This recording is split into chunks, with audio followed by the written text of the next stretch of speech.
বান্দা যখন আল্লাহর দরবারে দুয়া উঁচু করে চোখের পানি ফেলে দেয়, মুসলিম শরীফের হাদিসের ভিতরে এসেছে, গভীর রাত্রে রাতের তৃতীয় অংশে আল্লাহ রাব্বুল আলামিন প্রথম আকাশে আসেন আর ডেকে বলেন, পৃথিবীতে আছো নাকি কেউ গুনাহ করে জীবন বরবাদ করে দিয়েছো, আমার কাছে মাফ চাও। ঋণগ্রস্ত আছো, অসুস্থ আছো, অপমানিত আছো, কে আছো মাজলুম, আমাকে ডাকো, আমার কাছে বলো, আমি ডাকে সারা দেব, জীবনের আশা পূরণ করে দেব। ওই সময় যেই সমস্ত লোকেরা কাঁদে তাহাজ্জুদের নামাজ পড়ে, আল্লাহ জিজ্ঞেস করেন ফেরেশতারা, অমুক অমুক দেশ অমুক অমুক বান্দারা কাঁদে কেন? ফেরেশতারা বলে, রব্বুল আলামিন তুমি তো ভালো করে জানো। আল্লাহ বলেন, জানি, তবুও তোমাদের মুখে শুনতে চাই। তারা বলে, রব্বুল আলামিন তোমার এই বান্দা গুনাহ করেছি, গুনার জন্য মাফ চায়, জাহান্নাম থেকে বাঁচতে চায়। আল্লাহ পাক বলেন, ফেরেশতারা আমার এই বান্দারা আমারে দেখেছে নাকি? বলে দেখে নাই। বলে আমার দোজখ দেখেছে নাকি? বলে না, তাও দেখে নাই। আমার বেহেশত দেখেছে নাকি? বলে না, তাও দেখে নাই।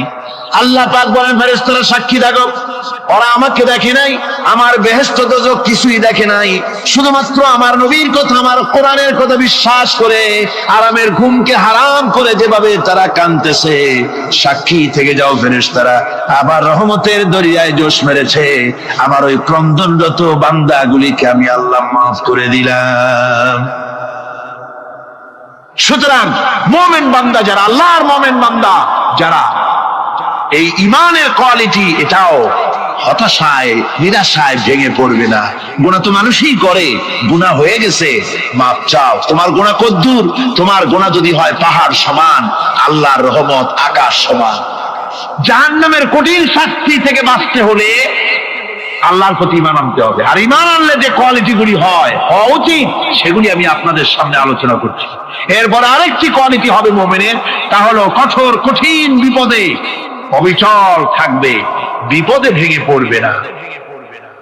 বিপদ আপদ, শত্রুতা, ক্ষয় ক্ষতি যা কিছু হয় সবই আল্লাহর পক্ষ থেকে, এটা মেনে নিতে হবে এবং ধৈর্য ধারণ করতে হবে। বিপদ মুসিবত শুধু উম্মতের জন্য নয়, দুনিয়ার সমস্ত নবীদের বিপদ এসেছে, হয় নাই? নবীদের বিপদ আসে নাই? কোরআনে কারীম থেকে শুনুন, আল্লাহ রাব্বুল আলামিন বলেন, ওয়া কাযালিকা জাআলনা লিকুল্লি নাবিয়্যিন আদুওয়াম মিনাল মুজরিমিন। আল্লাহ পাক বলেন, এমনি করে আমি সকল নবীদের শত্রু বানিয়ে দিয়েছি, সব পাপিষ্ঠ আর অপরাধ প্রবণ লোকদেরকে। প্রত্যেক যুগে নবীদের শত্রু ছিল, প্রত্যেক যুগে নবীদের কি ছিল? শত্রু ছিল। সে শত্রু কারা ছিল? আল্লাহ পাক বলছেন, নবীদের শত্রু ছিল পাপিষ্ঠ আর অপরাধ প্রবণ লোক, এরাই ছিল নবীদের দুশমন। রাসূলগণের অবস্থা যদি এই হয়, তাহলে তার উম্মত, ওই দিনের ধারক বাহক যারা, তাদের বুঝি বিপদ আপদ হবে না নাকি? হবে কিনা? তো ইসলামের বিরোধিতা যারা করে, কোরআনের পরিভাষায় বলা হয়েছে ইসলামের দুশমন, নবীদের দুশমন। দুনিয়ার সব পাপিষ্ঠ আর অপরাধ প্রবণ লোকেরাই ইসলামের দুশমন হয়, নবীদের দুশমন হয়। আজও দেখেন, আজও তাকিয়ে দেখেন, ইসলামী আন্দোলনের বিরোধিতা যারা করে তারা পাপিষ্ঠ চরিত্রের কিনা, তাকায় দেখেন, খুঁজে দেখেন, সর্বত্র খুঁজে দেখুন, খুঁজে দেখুন। যারা ইসলামী আন্দোলনের বিরোধিতা করে, যারা ইসলামকে মিটিয়ে দেওয়ার চেষ্টা করতেছে, যারা ইসলামকে মৌলবাদ বলে, ইসলামকে সাম্প্রদায়িক বলে, কোরআনে কারীমের কথা কত স্পষ্ট যে নবীদের দুশমন হয়, ইসলামের দুশমন হয় মুজরিম লোকেরা, অপরাধ প্রবণ আর পাপিষ্ঠ লোকেরা। আজও আমরা দেখতে পাই এই শ্রেণীর লোকেরা পাপিষ্ঠ এবং সবচাইতে সমাজের নিকৃষ্ট ধরনের চরিত্রহীন লোক। নামাজ নাই। আপনি খুঁজে দেখেন, ইসলামী আন্দোলনের বিরোধিতা যারা করছে, যারা নেতৃত্ব দিচ্ছে, নামাজ নাই, রোজা নাই, চরিত্র নাই, হজ নাই, যাকাত নাই, মদ, জুয়া, জেনা, ব্যভিচার ইত্যাদিতে লিপ্ত। চেহারা দেখলে ছেলেপেলেরা 2 গ্লাস পানি খায়, ভয় সোজে। কথা ঠিক কিনা কয়? এই হলো অবস্থা। মারে কেন? মুমিনদেরকে, পয়গম্বরদেরকে, সাহাবীদেরকে এবং ঈমানদারদেরকে মারে কেন? তার কারণ হচ্ছে আল্লাহ রাব্বুল আলামিন বলেছেন, ওয়া মা নাকামু মিনহুম ইল্লা আইয়ুমিনু বিল্লাহিল আজিজিল হামিদ। কাফিররা ইমানদার লোকদেরকে অন্য কোন অপরাধী নির্যাতন চালায় না, নির্যাতন চালায় শুধু এই কারণে যেহেতু মুমিন লোকেরা পরাক্রমশালী, আল্লাহ রাব্বুল আলামিনের দ্বীনকে কায়েম করতে চায়, তার উপরে ঈমান এনেছে, এই কারণেই তারা মারে। ঠিক কিনা কর? যুগে যুগে নবীদের উপরে, সাহাবীদের উপরে যে অত্যাচার হয়েছে, সে অত্যাচার এই কারণেই হয়েছে, অন্য কোনো কারণে নয়।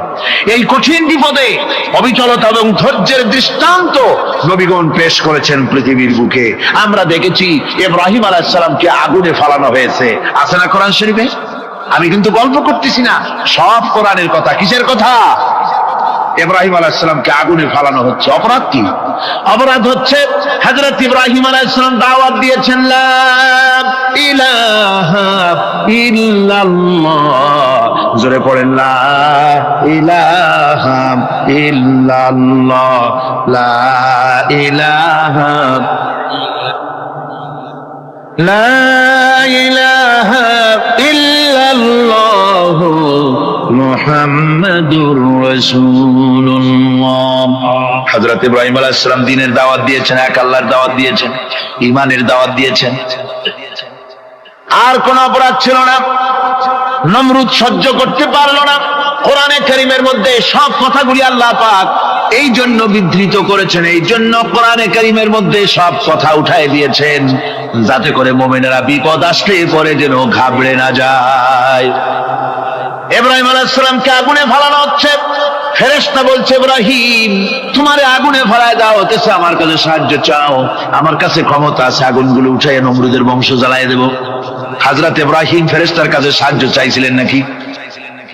তিনি বললেন, ফেরেশতা তোমার কাছে সাহায্য কেন চাইব? আমি তো এমন কোন অন্ধ আল্লাহর ইবাদত করি না যেই অন্ধ স্রষ্টা তার গোলামের দুঃখ দুর্দশা না দেখেন। আমি তোমার কাছে সাহায্য চাইব না। হযরত ইব্রাহিম আলাইহিস সালাম পাশ করলেন। কি বলেন, পাশ করছেন না? ঈমানের পরীক্ষায় পাশ। আগুনের মধ্যে হযরত ইব্রাহিমকে যখন ফেলানো হচ্ছে, রব্বুল আলামিন আগুনের প্রতি নোটিশ করে দিলেন, ইয়া নারু কুনি বারদাও ওয়া সালামান আলা ইব্রাহিম। আগুন আমার ইব্রাহিমের জন্য শান্তিদায়ক, ঠান্ডা হয়ে যা। এখন কি আর আগুনের বাপের ক্ষমতা আছে ইব্রাহিমের পোড়ানো? আর ক্ষমতা নাই। আমার বন্ধুগণ, ইব্রাহিম আগুনের ভিতরে আরামে বসা আছেন, আর ওদিকে নমরুদ বসে বসে দেখতেছে দূর থেকে। ইব্রাহিম তো জ্বলে না, গায়ের মধ্যে আগুন জ্বলে গেল। ডাক দিয়া কয়, আগুন তোর হলো কি? কেন জ্বালাইতে পারিস না আমার দুশমন রে? হলোটা কি তোর? তোর কি জ্বালানো শক্তি বন্ধ হয়ে গেল নাকি? আগুনের ভিতর থেকে জবাব এলো, নমরুদ রে, আমার ভিতরে জ্বালানো শক্তি আছে কি নাই যদি প্রমাণ করতে চাও, টেস্ট করতে চাও, তুই নিজে আয়, তোরে শুদ্ধ তামাম দুনিয়া জ্বালাই দিতে পারি, ইব্রাহিমের এক গাছা পশমও জ্বালাই দিতে পারি না। তার কারণ হচ্ছে আমি হচ্ছি মাখলুক, আল্লাহ হচ্ছেন খালিক। আল্লাহ আমাকে বলেছেন না জ্বালাতে, তুমি 1000 বার বললেও আমি ইব্রাহিমকে জ্বালাইতে পারবো না। কোরআনে কারীমে ঘটনা বলে মুমিনদেরকে সাহস দেওয়া হচ্ছে, মুমিনেরা দ্বীনের কাজ করতে গিয়ে বিপদ আবাজ আসবে, ঈমানের দাবি হলো বিপদ আসবে, আর বিপদ আসলে ঘাবড়ায় যেও না, মুসিবতে পড়ে চিন্তায় পেরেশানে হয়রান হয়ে যেও না। বিশ্বকবি আল্লামা ইকবাল কি সুন্দর করে বলেছেন, আজ ভি हो जो इब्राहिम का इमा पैदा आग कर सकती है एक अंदाज गुलिस्तां पैदा। ইব্রাহিমের ঈমান যদি আজিও কোথাও হয় বিদ্যমান, করতে পারেন অগ্নিকুণ্ডে খুবসুরত এক গুলিস্তান। আজও যদি আগুনের ভিতরে কোন নমরুদ কোন ইব্রাহিমকে যদি ফেলে দেয়, আল্লাহ রাব্বুল আলামিন আজও আগুনকে ফুলের বাগান বানায়া দিবেন। সুবহানাল্লাহ। ভয় পাওয়ার কারণ নাই, চিন্তা করার কোনো কারণ নাই। আমার বন্ধুগণ, হযরতে হুদ আলাইহিস সালামকে যখন সমাজের লোকেরা, রাষ্ট্রের লোকেরা ঘিরে ফেলে দিল, সমাজ শক্তি, রাষ্ট্র শক্তি যখন তাকে ঘিরে ফেলে দিল, ষড়যন্ত্রের পাহাড় তুলে দিল, তারে মেরে ফেলে দিবে, হযরত হুদ দেশ থেকে পালায় গেলেন না, ভয় পেলেন না। হযরতে হুদ আলাইহিস সালাম বললেন, কোরআনে কারীমে হযরত হুদের কথা কোট করা হলো, ফাকিদুনি জামিআন সুম্মা লা তুনজিরুন, সম্মিলিতভাবে ষড়যন্ত্র করো আমার বিরুদ্ধে, সবাই মিলে ষড়যন্ত্র করো, সুম্মা লা তুনজিরুন, আর আমাকে এতটুকু অবকাশ তোমরা দিও না। ইন্নী তাওয়াক্কালতু আলাল্লাহি রাব্বি ওয়া রাব্বিকুম, আমি ভরসা করেছি সেই আল্লাহর উপরে যার কুদরতি হাতের ভেতরে, যিনি আমাদের রব তোমাদেরও রব, আর যার কুদরতি হাতের ভিতরে তামাম পৃথিবীর জানগুলি যার হাতে, সে আল্লাহর উপরে ভরসা করেছি। ষড়যন্ত্র যদ্দূর আছে করতে থাকো, আমি ষড়যন্ত্র পরোয়া করি না। সুবহানাল্লাহ। এটাই হলো মুমিনের কোয়ালিটি। শুধু ঈমান, লা ইলাহা ইল্লাল্লাহু মুহাম্মাদুর রাসূলুল্লাহ, গরুর গোশত খাই, আর রবিউল মাস আসতে পরে ইয়া নবী সালাম আলাইকা, ইয়া রাসূল সালাম আলাইকা, তারপরে গরম গরম জিলাপি আর রসগোল্লা খাইলাম খুব বেশি করিয়া, এর নাম মুমিন নয়। মুমিন হচ্ছে তার চলায় ফেরায়, ওঠায় বসায় সাহসিকতার এক আন্দাজ তৈরি হবে সে। আমার ভাইয়েরা, বিপদে অবিচলতা আমাদেরকে পয়গম্বরেরা শিক্ষা দান করেছেন। আমরা দেখতে পেয়েছি বিশ্বনবী জনাবে মুহাম্মদুর রাসূলুল্লাহ সাল্লাল্লাহু আলাইহি ওয়াসাল্লাম হিজরতের রাত, কাফেররা চতুর্দিকে দাঁড়ানো, হযরত জিবরাইল এসে বলেন, ইয়া রাসূলুল্লাহ, হে কাফেররা চতুর্দিকে ঘিরে দাঁড়িয়েছে, গভীর রাত, এখন হাতে তাদের তরবারি, সকাল হলে পরেই তারা আপনাকে মেরে ফেলে দেবে, তাড়াতাড়ি ওঠেন, মদিনার দিকে চলে যান। আল্লাহ নবী ঘুমের থেকে জেগে হযরত আলীকে ডেকে বলেন, আলী, আল্লাহ অর্ডার করেছেন, আমি মদিনায় চললাম, আমার বিছানার পরে আমার চাদর গায়ে দিয়ে শুয়ে থাকো। হযরত আলী বলেন, আল্লাহর হাবিব, আপনার চাদর গায়ে দিয়ে ঘুমিয়ে থাকবো, সকালবেলায় কাফির বেঈমানেরা আপনার বিছানার পরে আপনার চাদর গায়ে দেওয়া অবস্থায় আমি আলীকে তারা মুহাম্মদ মনে করবে, আর আমি আলীকে নবী মনে করে তারা তাদের তরবারি দিয়া কেটে কেটে টুকরা টুকরা করে আমারে বিদায় করে দেবে দুনিয়া থেকে। এতটুকুনো পরোয়া করি না, বরং আমার দিলের মধ্যে এটাই তৃপ্তি থাকবে যে আমি আলী জীবনের বিনিময় আল্লাহর হাবিব দুনিয়ায় বেঁচে আছেন। যে ব্যক্তি বিদ্রোহ করেছে এবং দুনিয়ার জীবনকে অগ্রাধিকার দিয়েছে, তার জায়গা হচ্ছে জাহান্নাম। জোরে বলেন নাউজুবিল্লাহ। যে ব্যক্তি আল্লাহর সঙ্গে বিদ্রোহ করেছে আর পরকালের জন্য পাথর জোগাড় করে নাই, দুনিয়াকে অগ্রাধিকার দিল, পরকালকে ভুলে গেল, তার জায়গা হলো জাহান্নাম। وَأَمَّا مَنْ خَافَ مَقَامَ رَبِّهِ وَنَهَى النَّفْسَ عَنِ الْهَوَى فَإِنَّ الْجَنَّةَ هِيَ الْمَأْوَى। আর যে ব্যক্তি আপন প্রভুর সামনে উপস্থিত হওয়াকে ভয় করেছে এবং আপন প্রবৃত্তিকে লালসা মুক্ত করেছে, লালসার হাত থেকে রক্ষা করেছে, আল্লাহ রাব্বুল আলামিন কিয়ামতের দিন তার জন্য রেখে দিয়েছেন জান্নাত। তার জন্য কোন জায়গা? জান্নাত। আমাদেরকে পরকাল ভিত্তিক জীবন যাপন যদি করি, তাহলে কবরের জবাবগুলি খুব আসান হবে। আর যদি পরকাল ভিত্তিক জীবন যাপন না হয়, কবরটা মুসিবত হয়ে যাবে। হযরত ওসমান রাদিয়াল্লাহু তাআলা আনহু কবরের কাছে গিয়ে খুব কাঁদতেন। সাহাবায়ে কেরাম প্রশ্ন করেছেন, হুজুর, রাসূল করিম সাল্লাল্লাহু আলাইহি ওয়াসাল্লাম যখন জান্নাত ও জাহান্নামের ওয়াজ করেন, কখনো তো এত বেশি আপনি কাঁদেন না যত বেশি কাঁদেন কবরের কাছে এসে, কারণ কি? হযরত ওসমান রাদিয়াল্লাহু তাআলা আনহু বলতেন, আমার সাথীরা, আমি আমার হাবিবের কাছে, আল্লাহ রাব্বুল আলামিনের রাসূলের কাছে আমি শুনেছি এই কবরটাই হলো প্রথম স্টেশন, এই কবরটাই হলো প্রথম ইমিগ্রেশন কাউন্টার।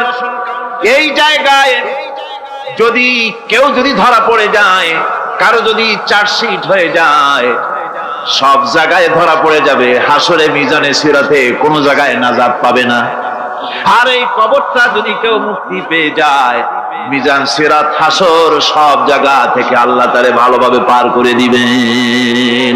এটা হলো আসল জায়গা, মারাত্মক জায়গা, খুব মারাত্মক জায়গা। আমি এটাকে ইমিগ্রেশন কাউন্টার বলেছি আমার ভাষায়। ইমিগ্রেশন কাউন্টার যারা বিদেশ ভ্রমণ করেছেন তারা জানেন। লন্ডন যাবেন, আমেরিকা যাবেন, সৌদি আরব যাবেন, যে কোনো বিদেশে যাবেন, গেলেই পাসপোর্ট তারা দেখবে। পাসপোর্টে আপনার ন্যাশনালিটি কোনটা সেটাই তারা জানতে চাইবে। আপনি কোন দল করেন এটা তারা জানতে চাইবে না। আপনি কোন ভাষায় কথা বলেন তাও তাদের জানার দরকার নেই। প্রথমেই তারা আপনার ন্যাশনালিটি দেখবে, আপনার আইডেন্টিটি কি তারা জানতে চাইবে। তারপরে যদি স্যাটিসফ্যাক্টরি হয় আপনাকে ভিসা দিয়ে ভেতরে ঢোকবার ব্যবস্থা করে দেবে। আর যদি তারা স্যাটিসফাইড না হয় তাহলে আপনাকে মেহমানখানায় ঢুকানো হবে গ্রেফতার করে। কবর হচ্ছে এ ধরনের একটি ইমিগ্রেশন কাউন্টার। কবরের ভিতরে মানুষ যখনই রাখা হবে সঙ্গে সঙ্গে দুজন ফেরেশতা আসবে। কবরের কাছে যারা এসেছিল দাফন হয়ে যাওয়ার পর এই লোকগুলি 40 কদম যেতে যতক্ষণ লাগে এর মধ্যেই দুজন ফেরেশতা এসে যাবে। এসে জিজ্ঞেস করবে, মান রব্বুকা, তুমি কোন দল করতে, ওটা তাদের জানার দরকার নেই। চাকরি কিসে করতেন ওটা জানার দরকার নেই। ব্যবসা করতেন না চাকরি করতেন প্রয়োজন নেই। প্রথমেই জিজ্ঞাসা করা হবে ন্যাশনালিটি, প্রথমেই জিজ্ঞাসা করা হবে তার ন্যাশনালিটি সম্পর্কে, তার আইডেন্টিটিটা কি, এবং সেটাকে সত্যায়িত করার জন্য, বোঝার জন্য 3টি প্রশ্ন। প্রথম প্রশ্ন, মান রব্বুকা ওয়া মা দীনুকা ওয়া মান নাবিয়ুকা, তোমার রব কে, তোমার দ্বীন কি, তোমার নবী কে। যদি এই ব্যক্তি বেঈমান হয়, মুনাফিক হয়, সে বলবে হায় হাতা লা আদরি, হায় হাতা লা আদরি, জানি না আমার রবকে, আমি জানি না। তোমার দিন কি, দিন কারে কয় বুঝি না। এরপরে আল্লাহর নবী জনাবে মুহাম্মদ রাসূলুল্লাহ সাল্লাল্লাহু আলাইহি ওয়াসাল্লাম কে দেখানো হবে, বলা হবে মা কুনতা তাকুলু ফি হাদার রাজুল, এই ব্যক্তি সম্পর্কে তোমার ধারণা কি নিকে, বলবে আমি চিনি না। নাউযুবিল্লাহ। বাস, এরপরে তার যা হবার তাই শুরু হয়ে যাবে। আর যদি বান্দাটা মুমিন হয়, প্রশ্ন করা হবে মান রব্বুকা, জবাব দেবে রব্বি আল্লাহ, আমার রব আল্লাহ রাব্বুল আলামিন। ওয়া মা দীনুকা, দীনুনা ইসলাম, আমার দিন হচ্ছে ইসলাম। এরপরে আল্লাহর নবীকে দেখানো হবে। কয়েক রকমের বর্ণনা আছে, কোন বর্ণনায় আছে হুজুরের আকারে দেখানো হবে, অথবা রাসূলকে সরাসরি দেখানো হবে। বলা হবে মা কুনতা তাকুলু ফি হাদার রাজুল, এই লোকটি সম্পর্কে ধারণা কি। মুমিন ব্যক্তি বলবে হাদা নবিয়ুনা মুহাম্মাদুর রাসূলুল্লাহ সাল্লাল্লাহু আলাইহি ওয়াসাল্লাম, ইনি আমার তো সেই নবী মুহাম্মাদুর রাসূলুল্লাহ সাল্লাল্লাহু আলাইহি ওয়াসাল্লাম। আমরা যদি এই রকমের জবাব দিতে পারি, আল্লাহ কবুল করো। সকলে জোরে কোন আমিন। জবাব হয়ে যাওয়ার পর গায়ব থেকে আওয়াজ আসবে, ফাফরিশু বিল জান্নাতি ওয়ালবিসু বিল জান্নাহ, ও আমার ফেরেশতারা আমার এই বান্দাকে জান্নাতের পোশাক পরাইয়া দাও আর কবরটাকে জান্নাতের বিছানা বিছাইয়া দাও। জান্নাতের পোশাক পরাইয়া দাও, জান্নাতের বিছানা বিছাইয়া দাও। ইলা মাদ্দা বাসারিহি, তার চোখের দৃষ্টি যত দূর যায় কবরটা ততটা প্রশস্ত করে দাও। এরপর বেহেশতের পোশাক পরাইয়া, বেহেশতের বিছানা বিছায়া ফেরেশতা বলবে নূম কানাউমুল উরুস, ঘুমিয়ে যাও। দুলামিয়া যেমন বাসর সজ্জায় নতুন বউ নিয়ে আরামে ঘুমায়, এরকম আরামে ঘুমায় যাও। ইলা ইয়াউমিল কিয়ামা, কিয়ামত পর্যন্ত ঘুমায় আরামে ঘুমিয়ে থাকবে। এরপরে সিংহায় ফুৎকার হবে, সিংহার ফুৎকারের আওয়াজে তার ঘুম ভেঙে যাবে। বলবে ইয়া ওয়াইলানা মান বা'থানা মিন মারকাদিনা, হায় আফসোস, আমার এত আরামের ঘুম থেকে কে আমাকে জাগ্রত করলো, আমার ঘুমটারে নষ্ট করলো কে। আওয়াজ আসবে হাযা মা ওয়াদার রহমান ওয়া সাদাকাল মুরসালুন। এটা হচ্ছে রহমানের সেই ওয়াদা। আর মুরসালিনরা, নবীরা সত্য কথাই বলেছিলেন, সেই কিয়ামত অনুষ্ঠিত হচ্ছে। আমার বন্ধুগণ, সেজন্য এই দুনিয়ার মোহে পড়ে থাকলে পরে দুনিয়ায় যারা অগ্রাধিকার দিবে দুনিয়াকে পরকালের তুলনায়, জবাব দিতে পারবে না কবরের ভিতরে গিয়া। আর যারা পরকালকে অগ্রাধিকার দিবে, দুনিয়ার চাইতে পরকালকে বেশি অগ্রাধিকার দেবে, আর আল্লাহর ভয় কলিজার ভিতরে রাখবে, কবরের জবাব সঠিকভাবে দিতে পারবে, কিয়ামতের দিন আল্লাহ রাব্বুল আলামিন তাদের জন্য জান্নাত দান করবেন। জোরে বলেন আমিন। দুনিয়াটা হচ্ছে দুনিয়া যেখানে আমরা আছি। আমি আগেই বলেছি, দুনিয়া হচ্ছে আদনা শব্দ থেকে এর উৎপত্তি হয়েছে। তুচ্ছ, নিকৃষ্ট, এটার দাম নাই, এটার মূল্য নাই। হযরত ইবনে কাইয়িম রাহিমাহুল্লাহ নওয়ারাল্লাহু মারকাদাহু ওয়া জাআলাল জান্নাতা মাসওয়াহু, হযরত ইবনে কাইয়িম তিনি বলছেন, সুন্দর করে বলছেন দুনিয়া সম্পর্কে, মা মাদা ফিদ দুনিয়া আহলামুন ওয়া মা বাকিয়া মিনহা আমানি ওয়াল ওয়াক্তু বাইনাহুমা দাইউন। মা মাদা ফিদ দুনিয়া আহলামুন, জীবনের যে অংশ ফেলে এসেছি সেটা আজ একটা স্বপ্ন। ওয়া মা বাকিয়া মিনহা আমানি, আর জীবনের যে অংশ সামনে বাকি আছে সেটা এখন একটা আকাঙ্ক্ষা। ওয়াল ওয়াক্তু বাইনাহুমা দাইউন, আর এর মাঝখান থেকে সময় সব চলে যাচ্ছে। কত বড় কথা চিন্তা করেছেন? জীবনের যে অংশ ফেলে এসেছি তা আজকে স্বপ্ন, তা কি বলে স্বপ্ন, আর সামনে যা আছে সেটা আকাঙ্ক্ষা, আর মাঝখান থেকে সময় সব চলে যাচ্ছে। এরপরে তিনি বলছেন, وَمَنْ يَسْحَبِ الدُّنْيَا يَكُنْ مِثْلَ قَابِضٍ عَلَى الْمَاءِ خَانَتْهُ فُرُوجُ الْأَصَابِعِ। দুনিয়াদারের অবস্থা হচ্ছে এই, কেউ যদি দুই হাতে পানি খামসায় ধরে, দুই হাতে কি ধরছে বলে? দুই হাতে পানি খামসায় ধরেছে, খুব মজবুত করে ধরেছে, দুই মুঠ পানি। বলেন থাকবে কতটুকু? কতটুকু থাকবে? এক ফোঁটাও থাকবে না। কারণ তার আঙ্গুলের ফাঁক তার সাথে খেয়ানত করবে, আঙ্গুলের ফাঁক দিয়া পানিগুলি সব বেরিয়ে চলে যাবে। সুতরাং দুনিয়া যারা চায় তারা ঠিক পানি খামসায় ধরলে পানি যেমন হাতের ভেতর থেকে খেয়ানত করে চলে যায়, যারা দুনিয়া চায় দুনিয়াও তাদেরকে এভাবে ফাঁকি দিয়ে চলে যায়। তবুও দুনিয়ার মায়া মানুষের এত বেশি।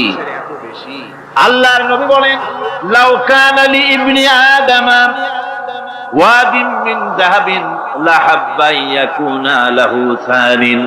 এই পৃথিবীতে যদি কাউকে একটা মাঠ ভরে যদি সোনা দেওয়া যায়, লোকটা বলবে রব্বুল আলামিন, আমি যদি আরেকটা মাঠ এরকম সোনা ভরা পেতাম। দ্বিতীয় আরেকটা মাঠ দেওয়া হলে আবার বলবে, যদি তৃতীয় আরেকটা মাঠ সোনা ভরে যদি পেতাম। নবীজি বলেন, ওয়ালা ইয়ামলাউ জাওফু ইবনু আদামা ইল্লা তুরাব। মানুষের পেট 3.5 হাত মাটি ছাড়া, কবরের মাটি ছাড়া মানুষের পেট ভরবে না। আরো চাই, আরো চাই, চাওয়ার কোনো শেষ নাই। মানুষ এভাবে করে দুনিয়ার মহব্বতে এমনি পাগল হয়ে যায়, শুধু দুনিয়ার মহব্বত, পরকালকে বেমালুম ভুলে যায়। আমি কিন্তু এই কথা বুঝাতে চাই নাই যে পরকালের মহব্বতে, পরকালের ভয়তে বা পরকালের জন্য দুনিয়া আপনি বাজার ঘাট, বেচা কিনা, ব্যবসা বাণিজ্য সবকিছু ভুলে যান না, তা নয়। ভুল বোঝার কোনো কারণ নাই। পরকালকে অগ্রাধিকার দিতে হবে, মানে দুনিয়াটা চিরস্থায়ী জায়গা নয়। চিরস্থায়ী হচ্ছে কোনটা? আখিরাত। চিন্তা এখন কোনটা? সুতরাং এখানে যা করতে হবে, আখিরাতের জবাবদিহিমূলক জীবনযাপন করতে হবে। আপনি ব্যবসা করবেন, ওজনে কম দিতে পারবেন না, আপনি খাদ্যে ভেজাল দিতে পারবেন না, চুরি করতে পারবেন না, ডাকাতি করতে পারবেন না, জেনা করতে পারবেন না, বদমাশি করতে পারবেন না, মদ খেতে পারবেন না, সন্ত্রাসী হতে পারবেন না, হাইজ্যাকার হতে পারবেন না, চাঁদাবাজ হতে পারবেন না, মুনাফাখোর হতে পারবেন না, আপনি চোরা কারবারি হতে পারবেন না, ঘুষখোর হতে পারবেন না, সুদখোর হতে পারবেন না। এই সব কাজ পরকালকে বিশ্বাস করলেই এ সমস্ত কাজ থেকে মানুষ বিরত থাকতে পারে। কথা ঠিক কিনা? এটাই হচ্ছে। সুতরাং এই পৃথিবী থাকবে না, এটা কি চিরকাল থাকবে? না, এর একটা পরিসমাপ্তি ঘটবে। যেমন করে সারা বছর লেখাপড়া করার পর কলেজে, বিশ্ববিদ্যালয়, মাদ্রাসায়, হাই স্কুলে, সব জায়গায় সারা বছর লেখাপড়া করার পর যেমন পরীক্ষা দেওয়ার একটা দিন আসে, সারা বছর ব্যবসা করার পর হিসাব নিকাশ করার যেমন একটা সময় আসে, সারা মাস চাকরি করার পর বেতন পাওয়ার যেমন একটা দিন আসে, সারা জীবন চাকরি করার পর পেনশন পাওয়ার যেমন একটা সময় আসে, অনুরূপ ভাবে এই দুনিয়া যেদিন শেষ হয়ে যাবে, আল্লাহ নির্ধারিত সময় শেষ হয়ে যাওয়ার পর একটা সময় আসবে যখন আল্লাহ রব্বুল আলামিন সব শেষ করে দিবেন, লন্ডভন্ড হয়ে যাবে, কিছু থাকবে না। কোরআনে কারিমে আল্লাহ সব বলেছেন, কোরআনে সব আল্লাহ বলে দিয়েছেন। আল্লাহ পাক বলেন এই পৃথিবীর সব কেমন ভাবে ধ্বংস হবে তার চিত্র আল্লাহ পাক কোরআনে কারিমে তুলে ধরেছেন। ইযাস সামাউ ফাতারাত ওয়া ইযাল কাওয়াকিবু তাসারাত ওয়া ইযাল বিহারু ফুজ্জিরাত ওয়া ইযাল কুবুরু বু'সিরাত। যখন আকাশসমূহ দীর্ঘ বিদীর্ণ হয়ে যাবে, তারকাগুলি বিক্ষিপ্ত হয়ে ছিটকে পড়বে, আর সমুদ্রগুলি উচ্ছ্বসিত হয়ে পড়বে, কবরগুলি সব তার ভেতরে যা আছে উদ্গীরণ করে দেবে, তারকাগুলি স্থিমিত হয়ে যাবে। এরপরে সমস্ত আকাশগুলি কিতাবের পৃষ্ঠার মতো একটার পরে একটা ঠাস ঠাস করে পড়তে থাকবে, চূর্ণ বিচূর্ণ হয়ে ভেঙে চুরে একাকার হয়ে যাবে। পাহাড়গুলিকে উড়িয়ে দেওয়া হবে, চন্দ্র এবং সূর্য একাকার হয়ে।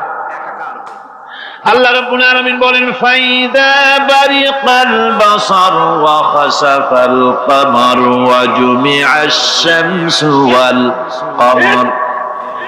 চক্ষু যখন বিস্ফারিত হয়ে যাবে, চাঁদ যখন তার আলো হারিয়ে ফেলবে, সূর্য যখন তার আলো হারিয়ে ফেলবে, চাঁদ আর সূর্য সব একাকার হয়ে যাবে, সেই সময়ের অবস্থাটা কি চিন্তা করো। মানুষ হয়রান হয়ে দৌড়াদৌড়ি করবে। ওয়াহুমিলাতিল আরদু ওয়াল জিবালু ফাদুক্কাতা দাক্কাতান ওয়াহিদা। জমিন এবং পাহাড়গুলির মধ্যে আল্লাহ রাব্বুল আলামিন সংঘর্ষ বাঁধিয়ে দিবেন, পাহাড়গুলি ভেঙে চুরে টুকরা টুকরা হয়ে যাবে, পাহাড়গুলি উঁচু করে জমিনের উপরে আছাড় মেরে আল্লাহ রাব্বুল আলামিন ভেঙে চুরে চুরমার করে দিবেন। সুবহানাল্লাহ। ওয়া তাকুনুল জিবালু কালইনিল মানফুশ। পাহাড়গুলো পেঁজা ধোনা তুলার মতো করে উড়িয়ে দেওয়া হবে, পাহাড় উড়ে যাবে। সুবহানাল্লাহ।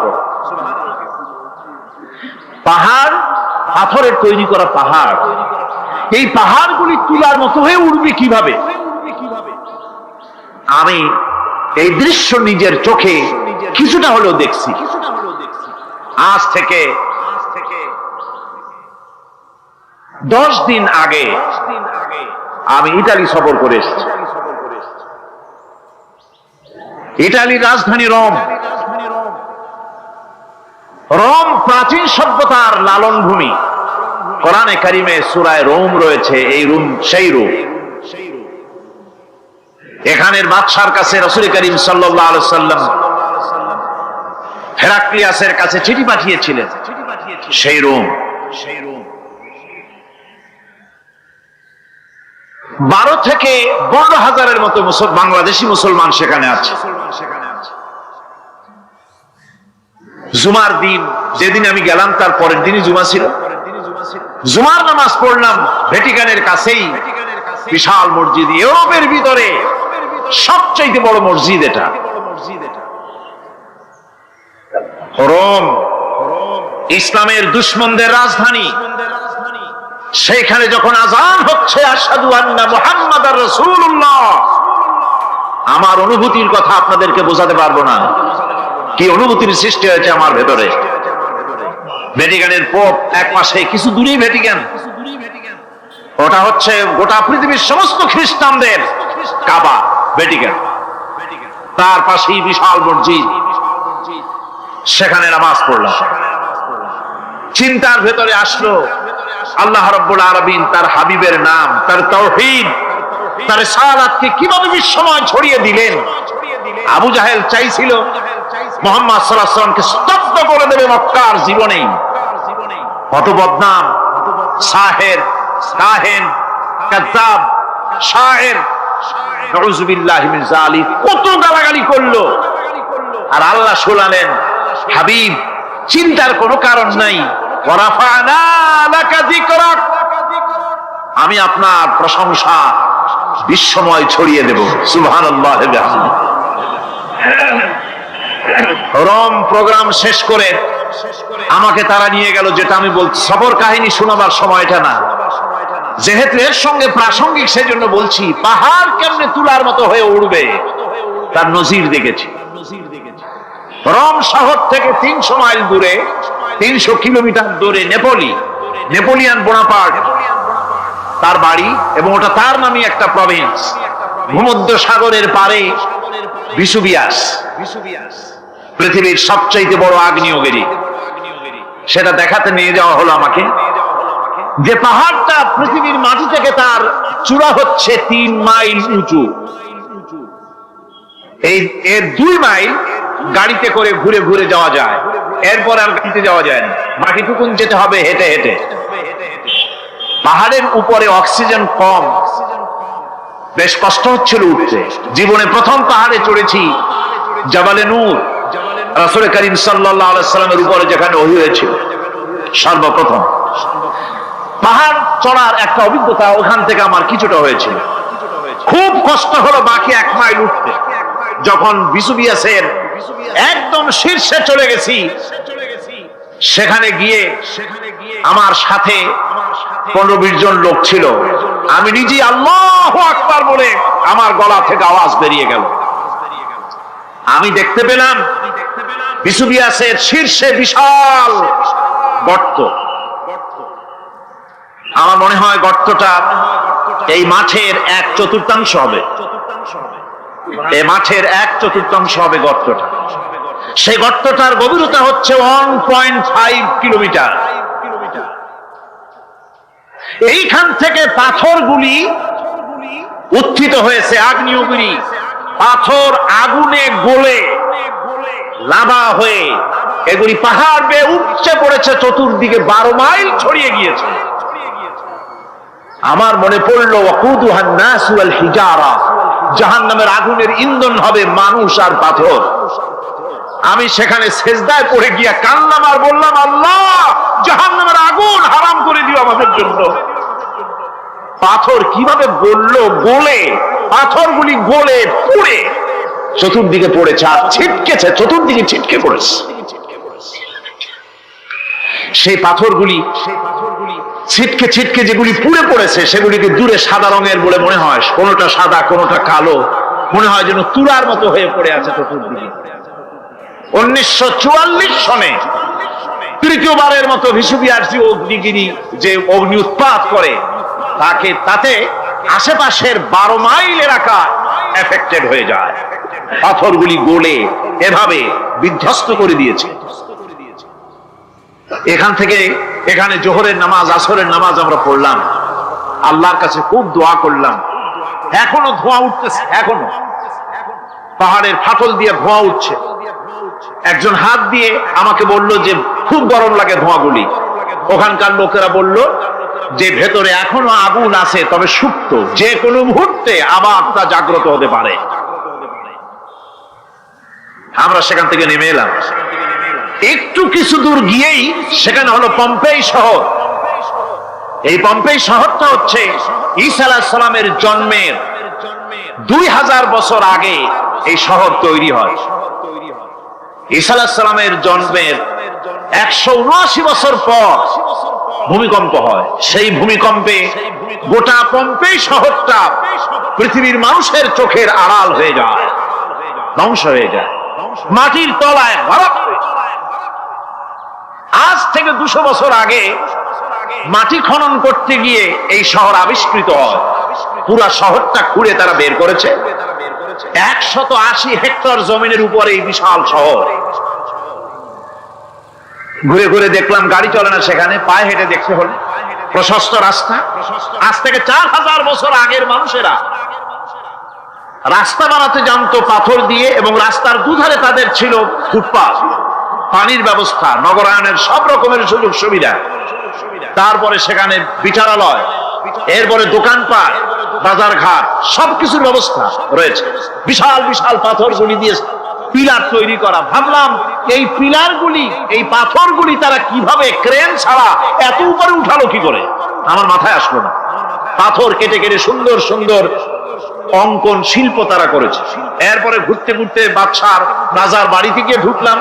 সেখানে গিয়ে দেখলাম উলঙ্গ এত মূর্তি পাথরের তৈরি করা।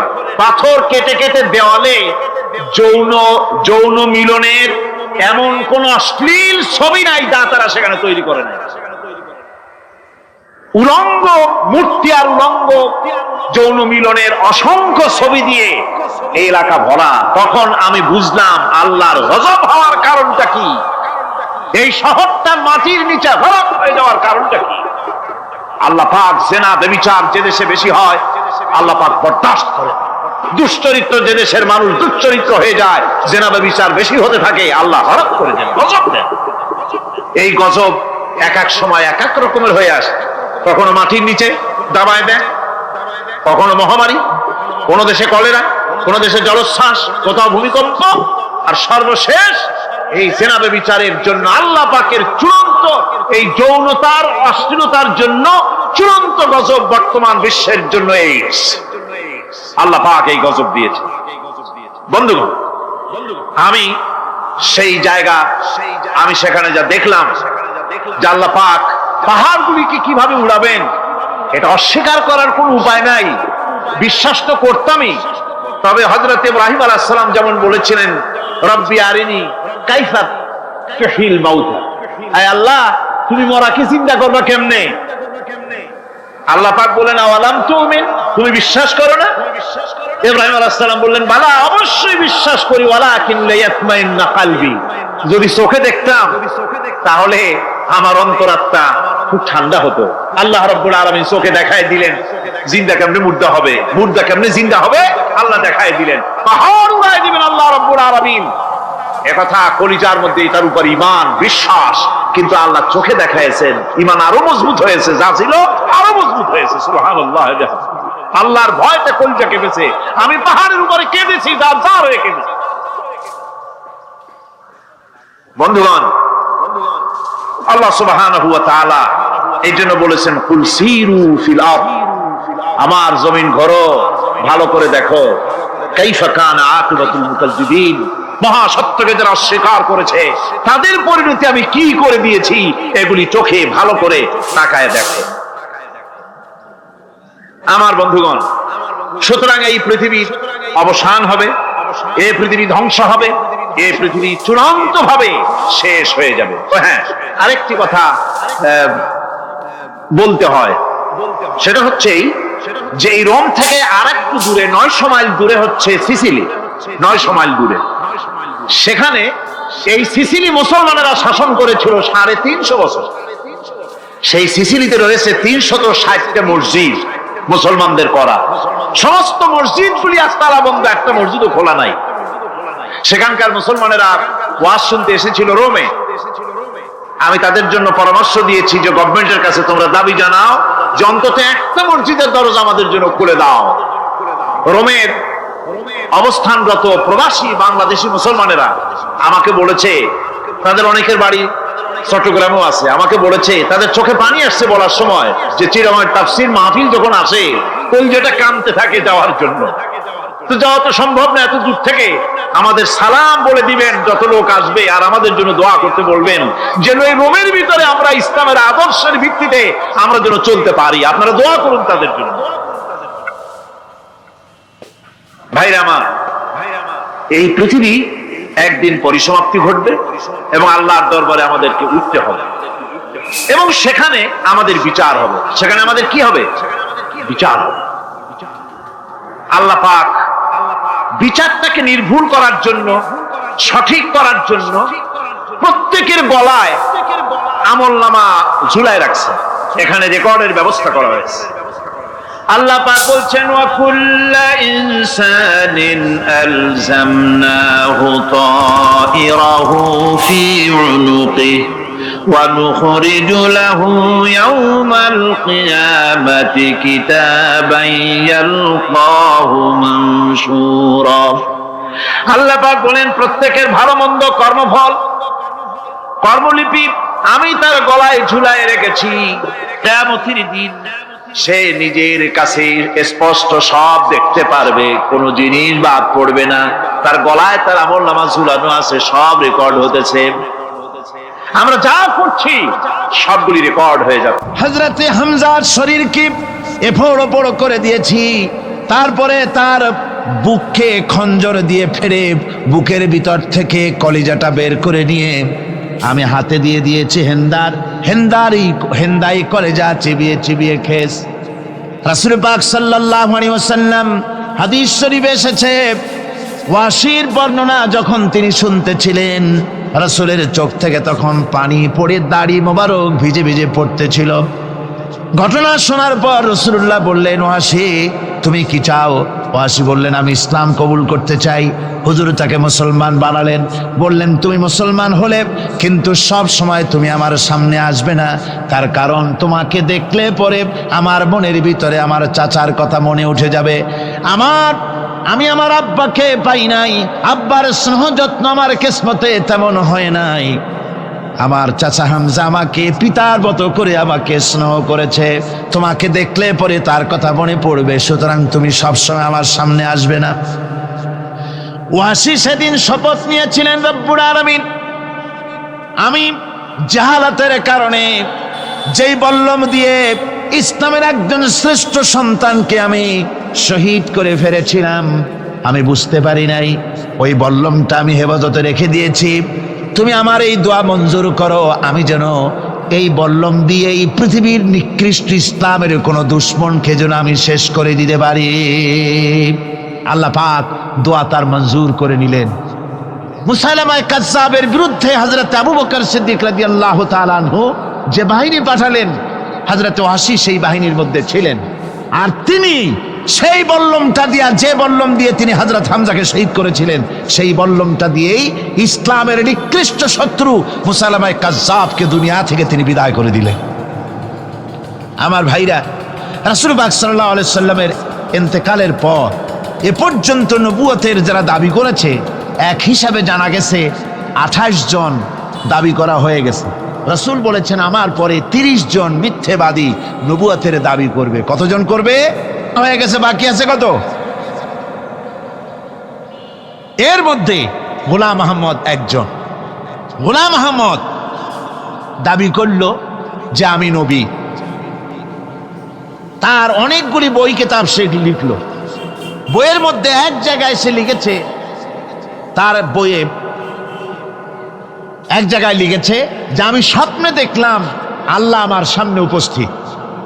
আল্লাহ আমার সামনে এসেছেন পুরুষের আকৃতিতে, আর আমি তখন স্বপ্নের ভিতরে আমি নিজেকে একজন নারীর মতোই মনে করলাম। স্বপ্নের ভেতরেই আল্লাহ পাক পুরুষ হিসাবে আমাকে ব্যবহার করলেন। আমি স্বপ্নের মধ্যেই গর্ভবতী হলাম এবং স্বপ্নের ভিতরে আমি গোলাম আহমদ মসিহে রূপান্তরিত হয়ে গেলাম। নাউযুবিল্লাহি মিন যালিক। গোলাম আহমদ বলছে আল্লাহ পাক ওহির মাধ্যমে আমাকে জানিয়েছেন, আল্লাহ আমাকে বলেছেন, গোলাম আহমদ তুমি হচ্ছ আমার সন্তান তুল্য। নাউযুবিল্লাহি মিন যালিক। এইভাবে অসংখ্য মিথ্যে কথা দিয়ে বইপত্র রচনা করেছে। লোকেরা তার কাছে নবুয়তের প্রমাণ চেয়েছে। আসলে শরীয়তের বিধান হচ্ছে হুজুরের পরে যদি কেউ নবুয়তের দাবি করে তাহলে তাকে সে নবী কিনা এর কোনো প্রমাণ তার কাছে চাওয়াও জায়েজ নাই। যেহেতু প্রমাণ চাইতে গেলে বোঝা যায়, সন্দেহ হয় কিছুটা, প্রমাণ দিতে পারলে তাহলে সে নবী হবে। কথা বুঝতে পেরেছেন? এই জন্য রাসূলের পরে যদি কেউ নবুয়তের দাবি করে তাহলে তার কাছে নবুয়তের দাবির কোনো প্রমাণও চাওয়া যাইবে না। বিনা প্রমাণে রাসূলের পরে নবুয়তের দাবি যেই করবে সে কি হবে? জোরে বলেন কি হবে? কাফের হয়ে যাবে। দুনিয়ার সমস্ত উলামা, সমস্ত মুহাদ্দিস, সমস্ত মুফাসসির দুনিয়ার সমস্ত মুফতি সব একমত, কোনো দ্বিমত নাই, গোলাম মোহাম্মদ কাদিয়ানী কাফের। তার অনুসারীরাও তার জামানায় মাওলানা আতাউল্লাহ শাহ বুখারী রহমতুল্লাহ আলাইহি তার সঙ্গে একটা বহস হলো। যেহেতু গোলাম মোহাম্মদ বলেছিল যে আমার এই 40 দিনের মধ্যে কেউ প্রতিবাদ করুক যেগুলি আমার ওহী নয়।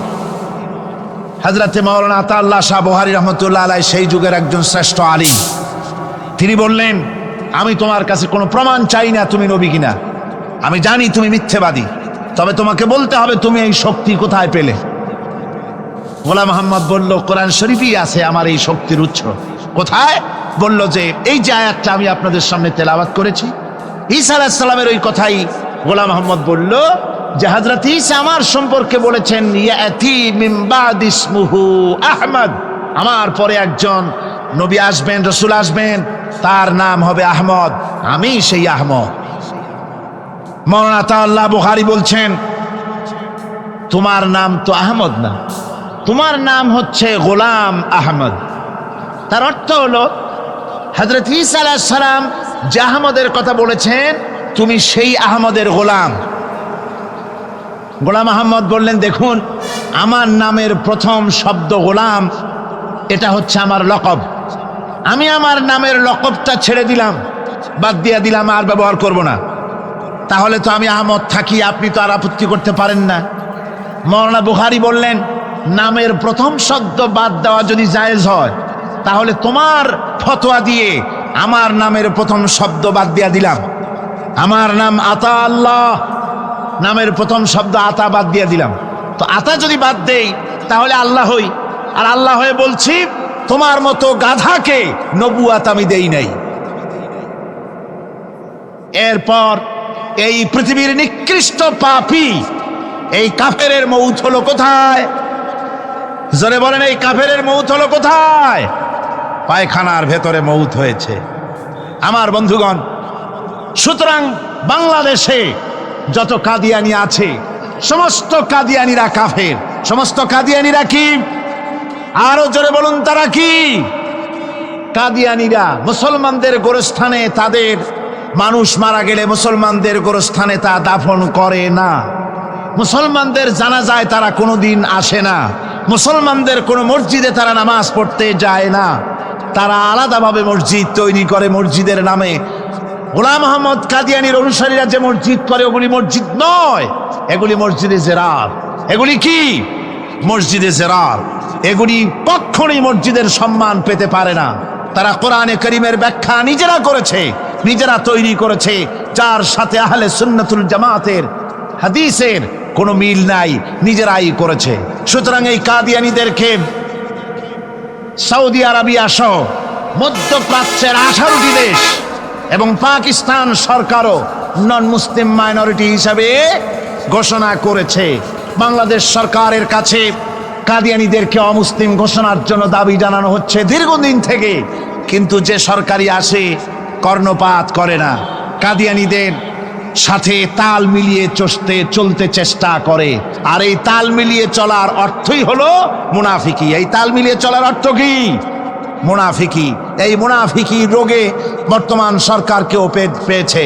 বাংলাদেশের সব আলেম, সব ওলামা ঐক্যবদ্ধভাবে দাবি করেছে কাদিয়ানীদেরকে অমুসলিম ঘোষণা করার জন্য, কিন্তু আজ পর্যন্ত তা করা হয়নি। আজকের মাহফিল থেকেও, এই বিশাল জনসমুদ্র, আমরা কোরআনে কারীমের তাফসীরের মাহফিল থেকে দাবি জানাই সরকারের কাছে কাদিয়ানীদেরকে অমুসলিম সংখ্যালঘু হিসাবে ঘোষণা করা হোক।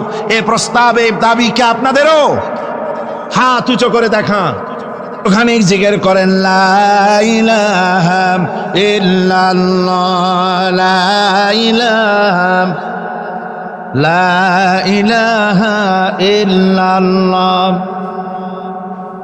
আমার মুসলমান ভাইরা, মূল বিষয়টি হচ্ছে খ্রিস্টান এবং ইহুদিরা যখনই মুসলমানদেরকে আক্রমণ করতে চেয়েছে কোনো ব্যাপারে, তখনই সরাসরি নিজ নামে তারা আবির্ভূত হয় নাই, মুসলমান নামধারী কিছু লোককে তারা ব্যবহার করেছে। যেমন নবুয়তের উপরে হামলা করতে হবে, সেজন্য গোলাম আহমদ নামের এক কাফেরকে তারা বেছে নিয়েছে। রাসূলকে গালি দিতে হবে, হযরত আয়েশা সিদ্দিকা রাদিয়াল্লাহু তাআলা আনহাকে গালি দিতে হবে, সেজন্য তারা সালমান রুশদিকে বেছে নিয়েছে। বাংলাদেশে রাসূলকে মিথ্যেবাদী বলা হবে, নাউজুবিল্লাহ পড়েন, সেজন্য তারা দাউদ হায়দার নামের এক কবি নামের কলঙ্ক, জাহান্নামের এক কীটকে তারা বেছে নিয়েছিল, ঠিক কিনা কন? আবার আল্লাহকে গালি দিতে হবে, সেজন্য তারা বাংলাদেশে আহমদ শরীফকে তারা বেছে নিয়েছে। কারে বেছে নিয়েছে? ওর নাম কিন্তু আহমদ শরীফ না। আহমদ হচ্ছে আল্লাহর নাম, আল্লাহ রসুলের নাম আহমদ। এই পবিত্র নাম এ শয়তানের হওয়া উচিত না। ওর নাম হচ্ছে আহমক। এর নাম কি? আর শরীফ নয়, শরীফ অর্থ হচ্ছে ভদ্র। এটা হচ্ছে শরীর, শাররুন থেকে শরীর অর্থাৎ দুষ্ট। একদিকে সে আহমক মানে বোকা, একদিকে সে বোকা, আর একদিকে কি? দুষ্ট। বোকা কেন? বোকা কেন? বোকা এই জন্যে, এত বড় একটা লিটারেট পারসন, লেখাপড়া জানে, ডক্টরেট ডিগ্রি নিয়েছে, বিশ্ববিদ্যালয়ে শিক্ষকতা করেছে, এত লেখাপড়া থাকা সত্ত্বেও বোকা এই কারণে যেহেতু মালিক চেনে নাই, স্রষ্টাকে চেনে নাই। স্রষ্টাকে চিনেছে এই আহমদ শরীফ। সে তার বইতে লিখেছে যে আল্লাহ বলতে কেউ নাই, স্রষ্টা বলতে কেউ নাই, মানুষেরা নিজেরা চিন্তা করে স্রষ্টাকে সৃষ্টি করেছে। নাউজুবিল্লাহি মিন যালিক। পরকাল সম্পর্কে বলেছে পরকাল এটা মিথ্যে কথা, মরে যাবে মানুষ, কিন্তু পরকাল বলতে কিছু নাই। বিবাহ বলেছে এটা একটা সামাজিক চুক্তি, এর কোনো মানে নাই। একটা পুরুষ একটা নারীকে বিবাহ করে চিরকাল ওই নারীটাকে নিয়ে পড়ে থাকবে, আবার একটা নারী চিরকাল একটা স্বামী নিয়ে পড়ে থাকবে, নতুন কোনো বৈচিত্র্যের স্বাদ তাদের কপালে জুটবে না। এটা কেমন কথা? এটা হতে পারে না। সে বলে যে নারী পুরুষের অবাধ মেলামেশা থাকাই উচিত, এটাই প্রগতি। এই হলো আহমক শরীর। সে বোকা এই কারণে দুনিয়ার সব চিনেছে, অথচ মালিককে চেনে নাই। কিন্তু আমাদের দেশের গরুতেও মালিক চেনে। গরুতে মালিক চেনে কিনা কন? আপনারা যায় দেখেন, রাত্রিবেলায় ডাকাডাকি করলে আপনার গরু যদি বিলে থাকে, তাহলে গরু ছুটে আপনার কাছে আসবে। আসবে কিনা কন? গরু তো কিছু তো তার ভদ্রতা সম্মান আছে। আমাদের গৃহপালিত পশু কুত্তা, কুকুর, কুকুরেও মালিক চেনে। চেনে কিনা কন? যদি বিশ্বাস না হয়, আপনার বাড়িতে যদি কুকুর থাকে, আপনার বাড়িতে রাত 12টার সময় যদি অন্য কোনো লোক ঢোকে, তাহলে কি কন? কুকুরে খুব আদর করবে না? কুকুর তারে তাড়াইয়া কর্ণফুলি পার করে দিয়ে আসবে। আর যদি আপনি যান গভীর রাত্রে, গলায় কাশি দেবেন, কথাও বলবেন না, কাশিটা শুনে কুত্তা এসে আপনার পায়ে তার লেজুর দিয়ে নেজ দিয়ে নাড়ানাড়ি করবে, মুখটা পায়ের উপরে লাগাবে, ঠিক কিনা কন? গরুতে মালিক চিনল, কুত্তায় মালিক চিনল। ডক্টর আহমদ শরীফ, এই আহমদ এমনই নিকৃষ্ট, কুত্তা গরুর চাইতে নিকৃষ্ট। আল্লাহ রাব্বুল আলামিনকে চেনে নাই।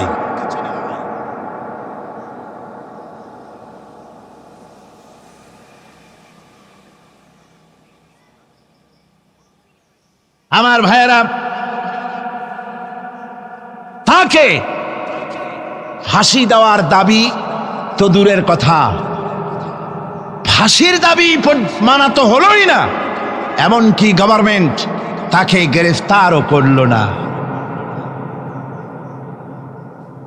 অথচ সংবিধান, বাংলাদেশের সংবিধানের 38 নম্বর ধারার 38 নম্বরের কয়ের উপধারায় একথা পরিষ্কার করে লেখা আছে, ধর্মীয় অনুভূতিতে আঘাত লাগিয়ে কোনো কথা লেখা যাবে না, বলা যাবে না।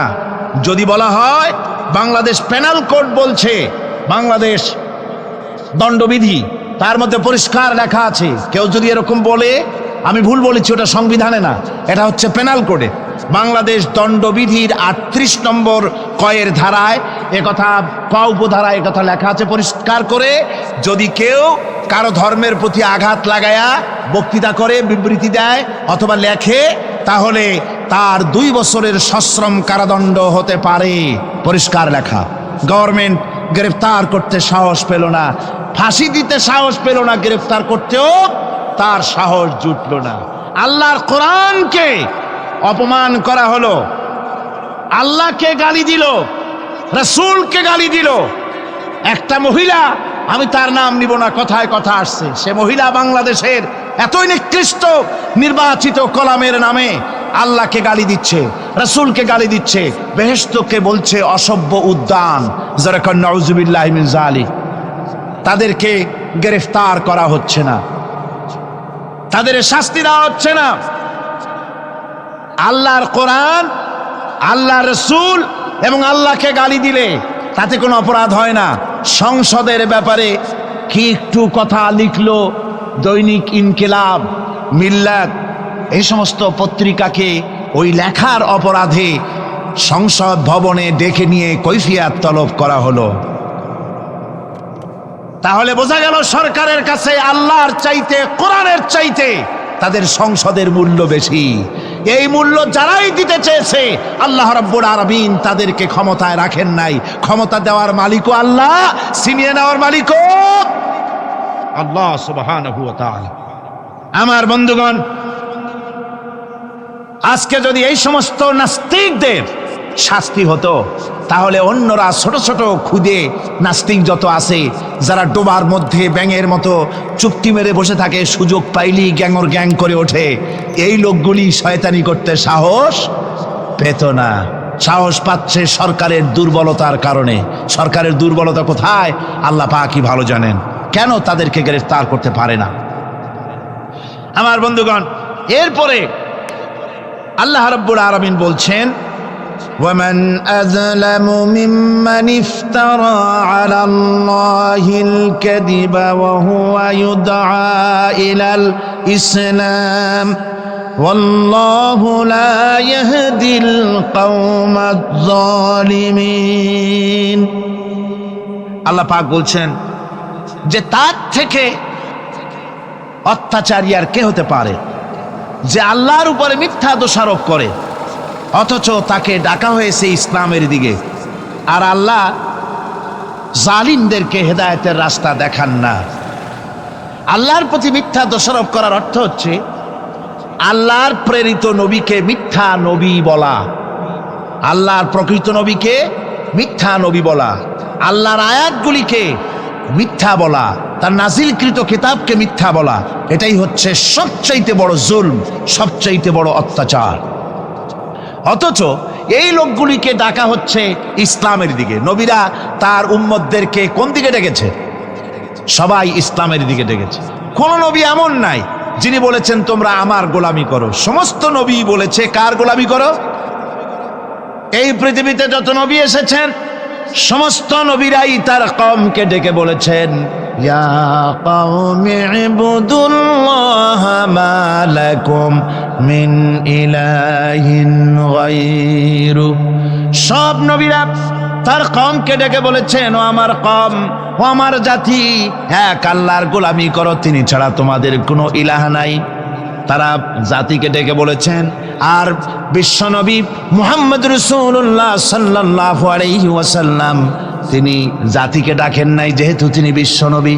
তার মুখ থেকে আল্লাহ পাক এই দাওয়াত দিয়েছেন, ইয়া আইয়ুহান নাসু উবুদু রাব্বাকুমুল্লাযী খালাকাকুম ওয়াল্লাযীনা মিন ক্বাবলিকুম লাআল্লাকুম তাত্তাকুন। আল্লাহ পাক বলেন, হে মানব সকল, গোলামি করো, দাসত্ব করো, আল্লাহ পাকের গোলামি করো, তোমার সেই রবের যিনি তোমাদেরকে সৃষ্টি করেছেন আর তোমাদের পূর্বপুরুষদের সৃষ্টি করেছেন। আল্লাহ পাক এখানে বলেন ওদেরকে ডাকা হচ্ছে ইসলামের দিকে, বলা হচ্ছে ইসলামের দিকে আসো, আল্লাহর দিকে আসো। আর ওরা বলছে এই লোকটা মিথ্যেবাদী। কি উল্টাপাল্টা কথা!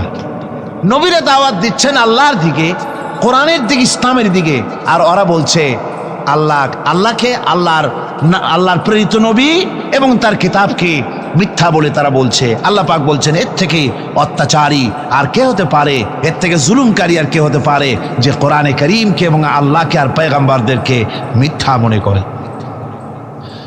আল্লাহ রাব্বুল আলামিন বলছেন, ইউরিদুনা আন ইউতফিউ نور الله بأفواههم والله متم نوره ولو كره الكافرون মহান আল্লাহ রাব্বুল আলামিন বলেন, এই কাফিররা চায়, সত্যের অস্বীকারীরা ওরা চায় মুখের ফু দিয়ে আমার আলোকে নির্বাপিত করে দেবে। আল্লাহ পাক বলেন, আমি আমার আলোকে, আমার দ্বীনকে পূর্ণতা দান করব। তাতে এই কাফেরদের মনের মধ্যে যত জ্বালা যন্ত্রণা হোক, তাদের মনের মধ্যে যত অসহনীয় ভাব হোক না কেন, আমি আমার দ্বীনকে পূর্ণতা দান করব। আমার ভাইরা, এই আয়াত 3য় হিজরি সনে ওহদ যুদ্ধের পরে নাজিল হয়েছিল। এই সময় ইসলাম শুধুমাত্র মদিনার শহর পর্যন্ত সীমাবদ্ধ। মুসলমানদের সংখ্যা মাত্র কয়েক হাজারের বেশি ছিল না। এই অবস্থার প্রেক্ষিতে এই আয়াত নাজিল হলো। আল্লাহর এই নূর কারো পক্ষেই নেবানো সম্ভবপর হবে না, বরং তা পূর্ণ মাত্রায় আল্লাহ পাক এর উজ্জ্বলতা দান করবেন, পরিপূর্ণতা দান করবেন। এই ভবিষ্যৎবাণী করা হলো তখন যখন ইসলামের বাতিটা নিবু কোন রকম করে টিম করে জ্বলছে, এই যখন অবস্থা। কিন্তু ইসলামের ভবিষ্যৎ, সব ভবিষ্যৎ তো জানেন আল্লাহ পাক। সমস্ত ভবিষ্যৎ কে জানেন? আল্লাহ পাক জানেন। তাই ভবিষ্যতের মালিক তো তিনি ছিলেন, সে আল্লাহ পাকই বলে দিলেন, ভয় পাওয়ার কারণ নাই মুসলমানেরা। ইসলাম তোমাদের কাছে নিবিড়, তুমি দেখছো, এই ইসলাম আমি প্রজ্বলিত করব। কাফেরদেরকেও শোনানো হলো ইসলামের অবস্থা এরকম থাকবে না, ইসলাম প্রজ্বলিত হবে, পরিপূর্ণতা লাভ করে বিশ্বের সর্বত্র ছড়িয়ে পড়বে। যুগে যুগে আল্লাহর এই দ্বীনকে নির্মূল করার জন্য প্রচন্ড ঝড়ের তাণ্ডব লীলা হয়েছে পৃথিবীর সর্বত্র।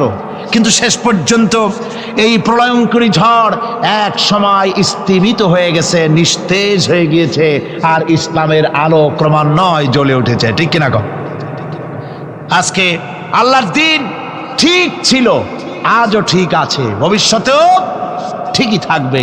ইসলাম কিছুই হবে না, হবে তাদের যারা ইসলামকে নির্মূল করতে চায়, তাদেরই ক্ষতি হবে, তারাই শেষ হবে।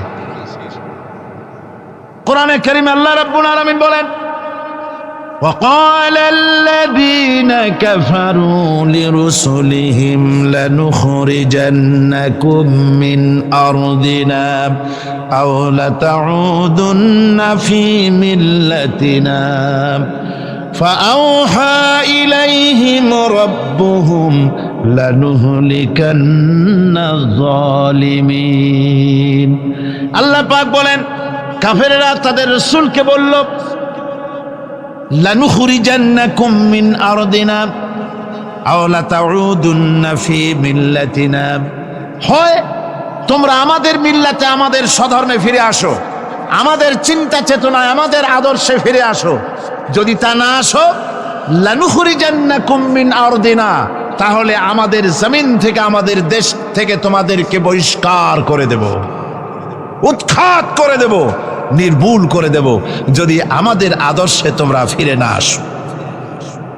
আল্লাহ রাব্বুল আলামিন তাদের প্রতি, নবীর প্রতি ওহী নাজিল করে জানিয়ে দিলেন, ও নবী, ভয় পাওয়ার কোনো কারণ নাই। আল্লাহ রাব্বুল আলামিন তিনি বলে দিয়েছেন, লানুহলিকান্নাজ জালিমিন, আল্লাহ পাক এই জালিমদেরকে হালাক করে দিবেন, ধ্বংস করে দিবেন। যারা নাকি পয়গম্বরকে উৎখাত করতে চায়, তার দলবলকে যারা উৎখাত করতে চায়, উৎখাত মূলত ওরাই হবে, উৎখাত মূলত ওরাই হবে। আল্লাহ রাব্বুল আলামিন বলেন, وَلَنُسْكِنَنَّكُمُ الْأَرْضَ مِنْ بَعْدِهِمْ ذَلِكَ لِمَنْ خَافَ مَقَامِي وَخَافَ وَعِيدِ।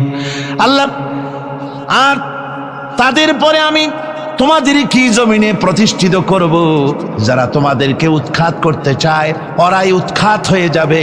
আমি আল্লাহ পাক তোমাদেরকে আমি প্রতিষ্ঠিত করব। ওরা যদি জমিনে থাকতে চায়, তোমাদেরকে যারা উৎখাত করতে চায়, তোমাদের কাছে পারমিশন নিয়ে তবে তাদের থাকতে হবে। সুবহানাল্লাহ পড়ে। কার কথা? আল্লাহ রাব্বুল আলামিনের কথা। এই আয়াত নাজিল হওয়ার 8 বছর যেতে পারে নাই, তারপরে গোটা ভূখণ্ডের ভিতরে, আরব ভূখণ্ডের ভেতরে মুসলমান ছাড়া আর কেউ ছিল না, সব ইসলাম কবুল করেছিল, ইসলামের সুশীতল ছায়ায় আশ্রয় গ্রহণ করেছিল। সুবহানাল্লাহ পড়েন। সুতরাং আজকে যারা নির্যাতিত, নিপীড়িত, আজকে যারা দুনিয়ার মধ্যে যে সমস্ত মুসলিম সম্প্রদায়, যে সমস্ত মুসলমানেরা নিপীড়িত, নির্যাতিত হয়ে আছে, ওদের সম্পর্কে রব্বুল আলামিন বলেছেন, ওয়ানুরিদু আন নামুন্না আলাল্লাযীনা ইসতুদঈফু ফিল আরদ ওয়া নাজআলাহুম আইম্মাতান ওয়া নাজআলাহুমুল ওয়ারিসিন।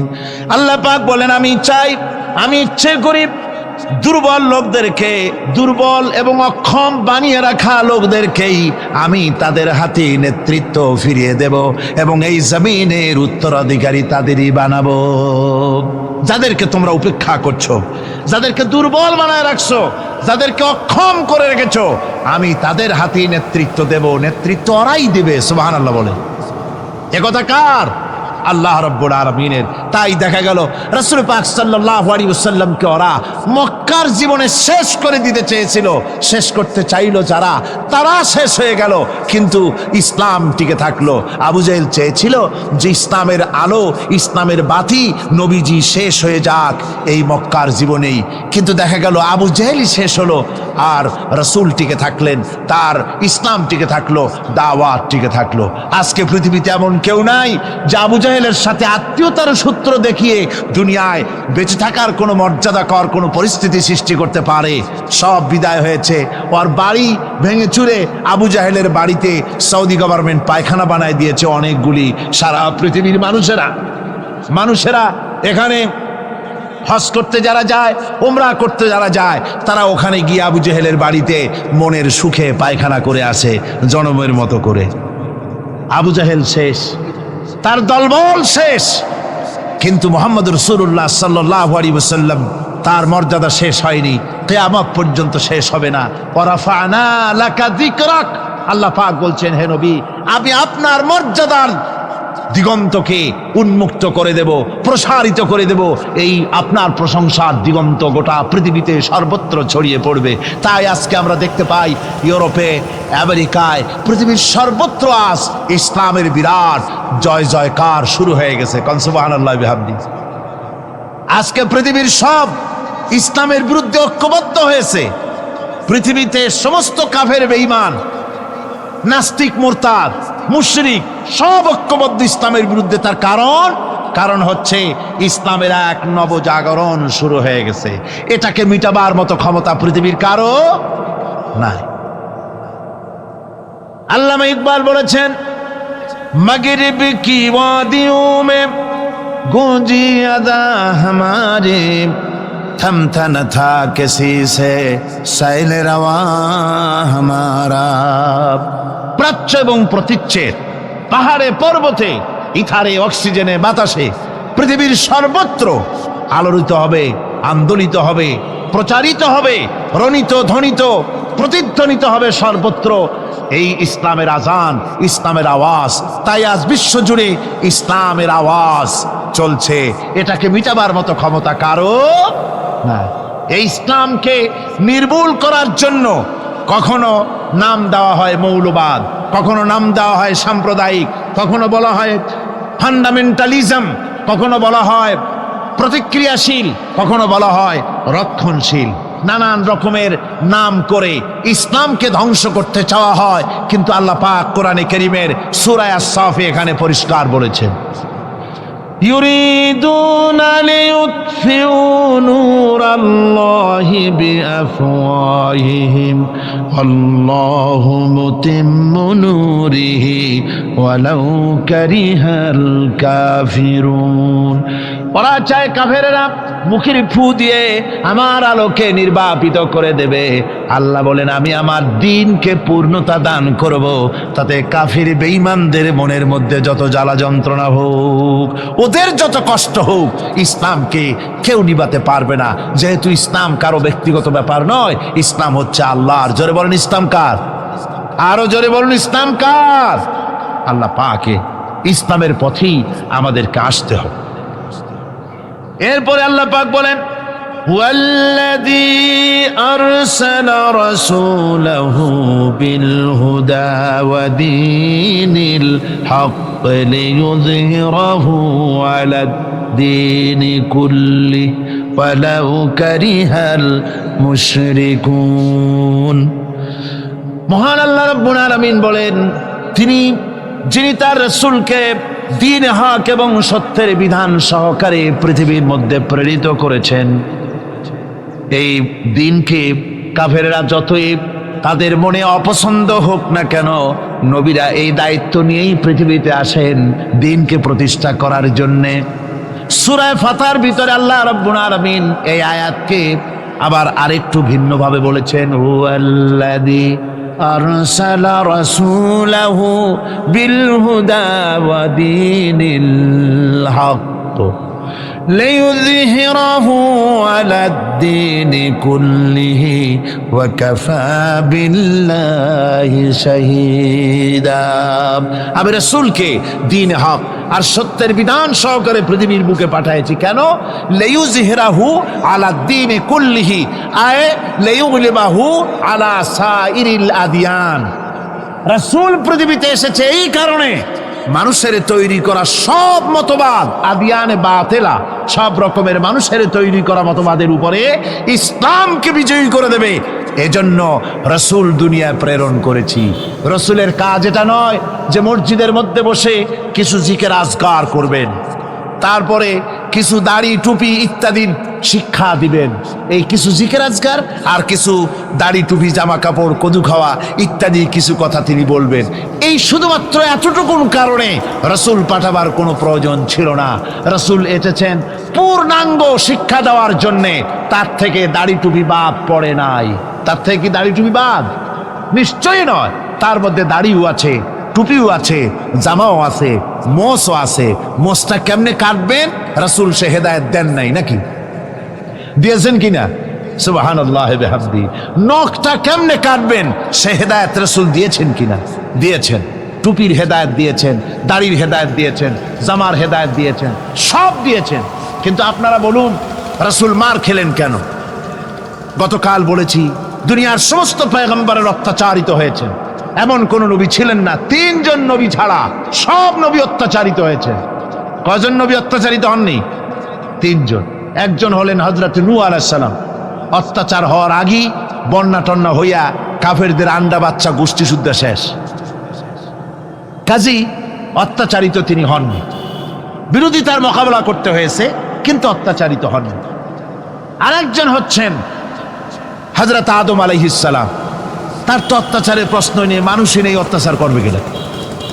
3 নম্বরে হযরত সুলাইমান আলাইহিস সালাম, পিতা দাউদ আলাইহিস সালামের প্রতিষ্ঠিত রাজ ব্যবস্থা। আর এরপর আল্লাহ পাক তাকে দিলেন অনেক বড় যোগ্যতা, গোটা পৃথিবীর উপরে তারই রাজত্ব চলেছে। সুতরাং তিনিও অত্যাচারিত হননি। ইতিহাস খুঁজে দেখুন, কোরআন হাদিসের তাফসীর এবং হাদিসের ব্যাখ্যা দেখুন। এই 3 জন পয়গম্বর ছাড়া আর একজন নবী পেশ করতে পারবেন না যিনি অত্যাচারিত হন নাই। এই অত্যাচারের কারণ কি? যদি রাসূল ভালো করে বুঝুন, রাসূল যদি শুধু দাড়ির কথা বলতে এসে থাকেন, যদি শুধু কদু খাবার কথা বলতে এসে থাকেন, যদি শুধু খাবারের পরে মিষ্টি খাও এ কথা বলতে এসে থাকেন, তাহলে মারবে কেন লোকেরা? কদু খাইতে তো মজাই লাগে, ওটা বললে কেন পিটাবে লোকেরা? দাড়ি রাখতে বললে তো মারের কথা নয়, দাড়ি রাখলে তো ভালোই লাগে। পুরুষের সৌন্দর্য দাড়ির মধ্যে। দাড়ি যত সুন্দর, পুরুষের চেহারাটাও পুরুষোচিত, দেখতে সুন্দর হয়, দেখতে ভালো লাগে। আর এই দাড়ি যদি আরো লম্বা হয়, বুক জোড়া দাড়ি হয়, তো শীতকালে মাফলার ব্যবহার না করলেও চলে, দাড়িতেই কাজ হয়ে যায়। কাজে এই দাড়ির জন্য মারবে কেন? সুরমা রাগাতে যদি রাসূল বলে থাকেন সেজন্য মারবে কেন? মিষ্টি খাওয়ার কথা যদি বলে থাকেন সেজন্য মারবে কেন? মারার মূল কারণ হচ্ছে লিইয়ুযহিরাহু আলাদ-দীনি কুল্লিহি। মানুষের তৈরি করা সব মতবাদের উপরে বিজয়ী করতে হবে কার দিন? জোরে বলেন কার দিন? আল্লাহর দিন। এটাই হলো কাফেরদের দৃষ্টিতে অপরাধ। আর এই অপরাধের কারণে তারা পয়গম্বরদের সাথে বিরোধিতা করেছে, মারধর করেছে। একটি জিনিস প্রণিধানযোগ্য যে আল্লাহ পাক কোরআনে কারীমের মধ্যে দিন বলেন নাই, বলেছেন আদ-দীন। কি বলেছেন? আদ-দীন। দিন আদ-দীন অর্থাৎ একমাত্র জীবন ব্যবস্থা। ইন্নাদ-দীনা ইনদাল্লাহিল ইসলাম, আমার কাছে মনোনীত একমাত্র জীবন ব্যবস্থা যেটা, সেটার নাম কি? সেটার নাম, এছাড়া আর কোনো পথ আছে? জোরে বলতে হবে, আর কোনো পথ আছে?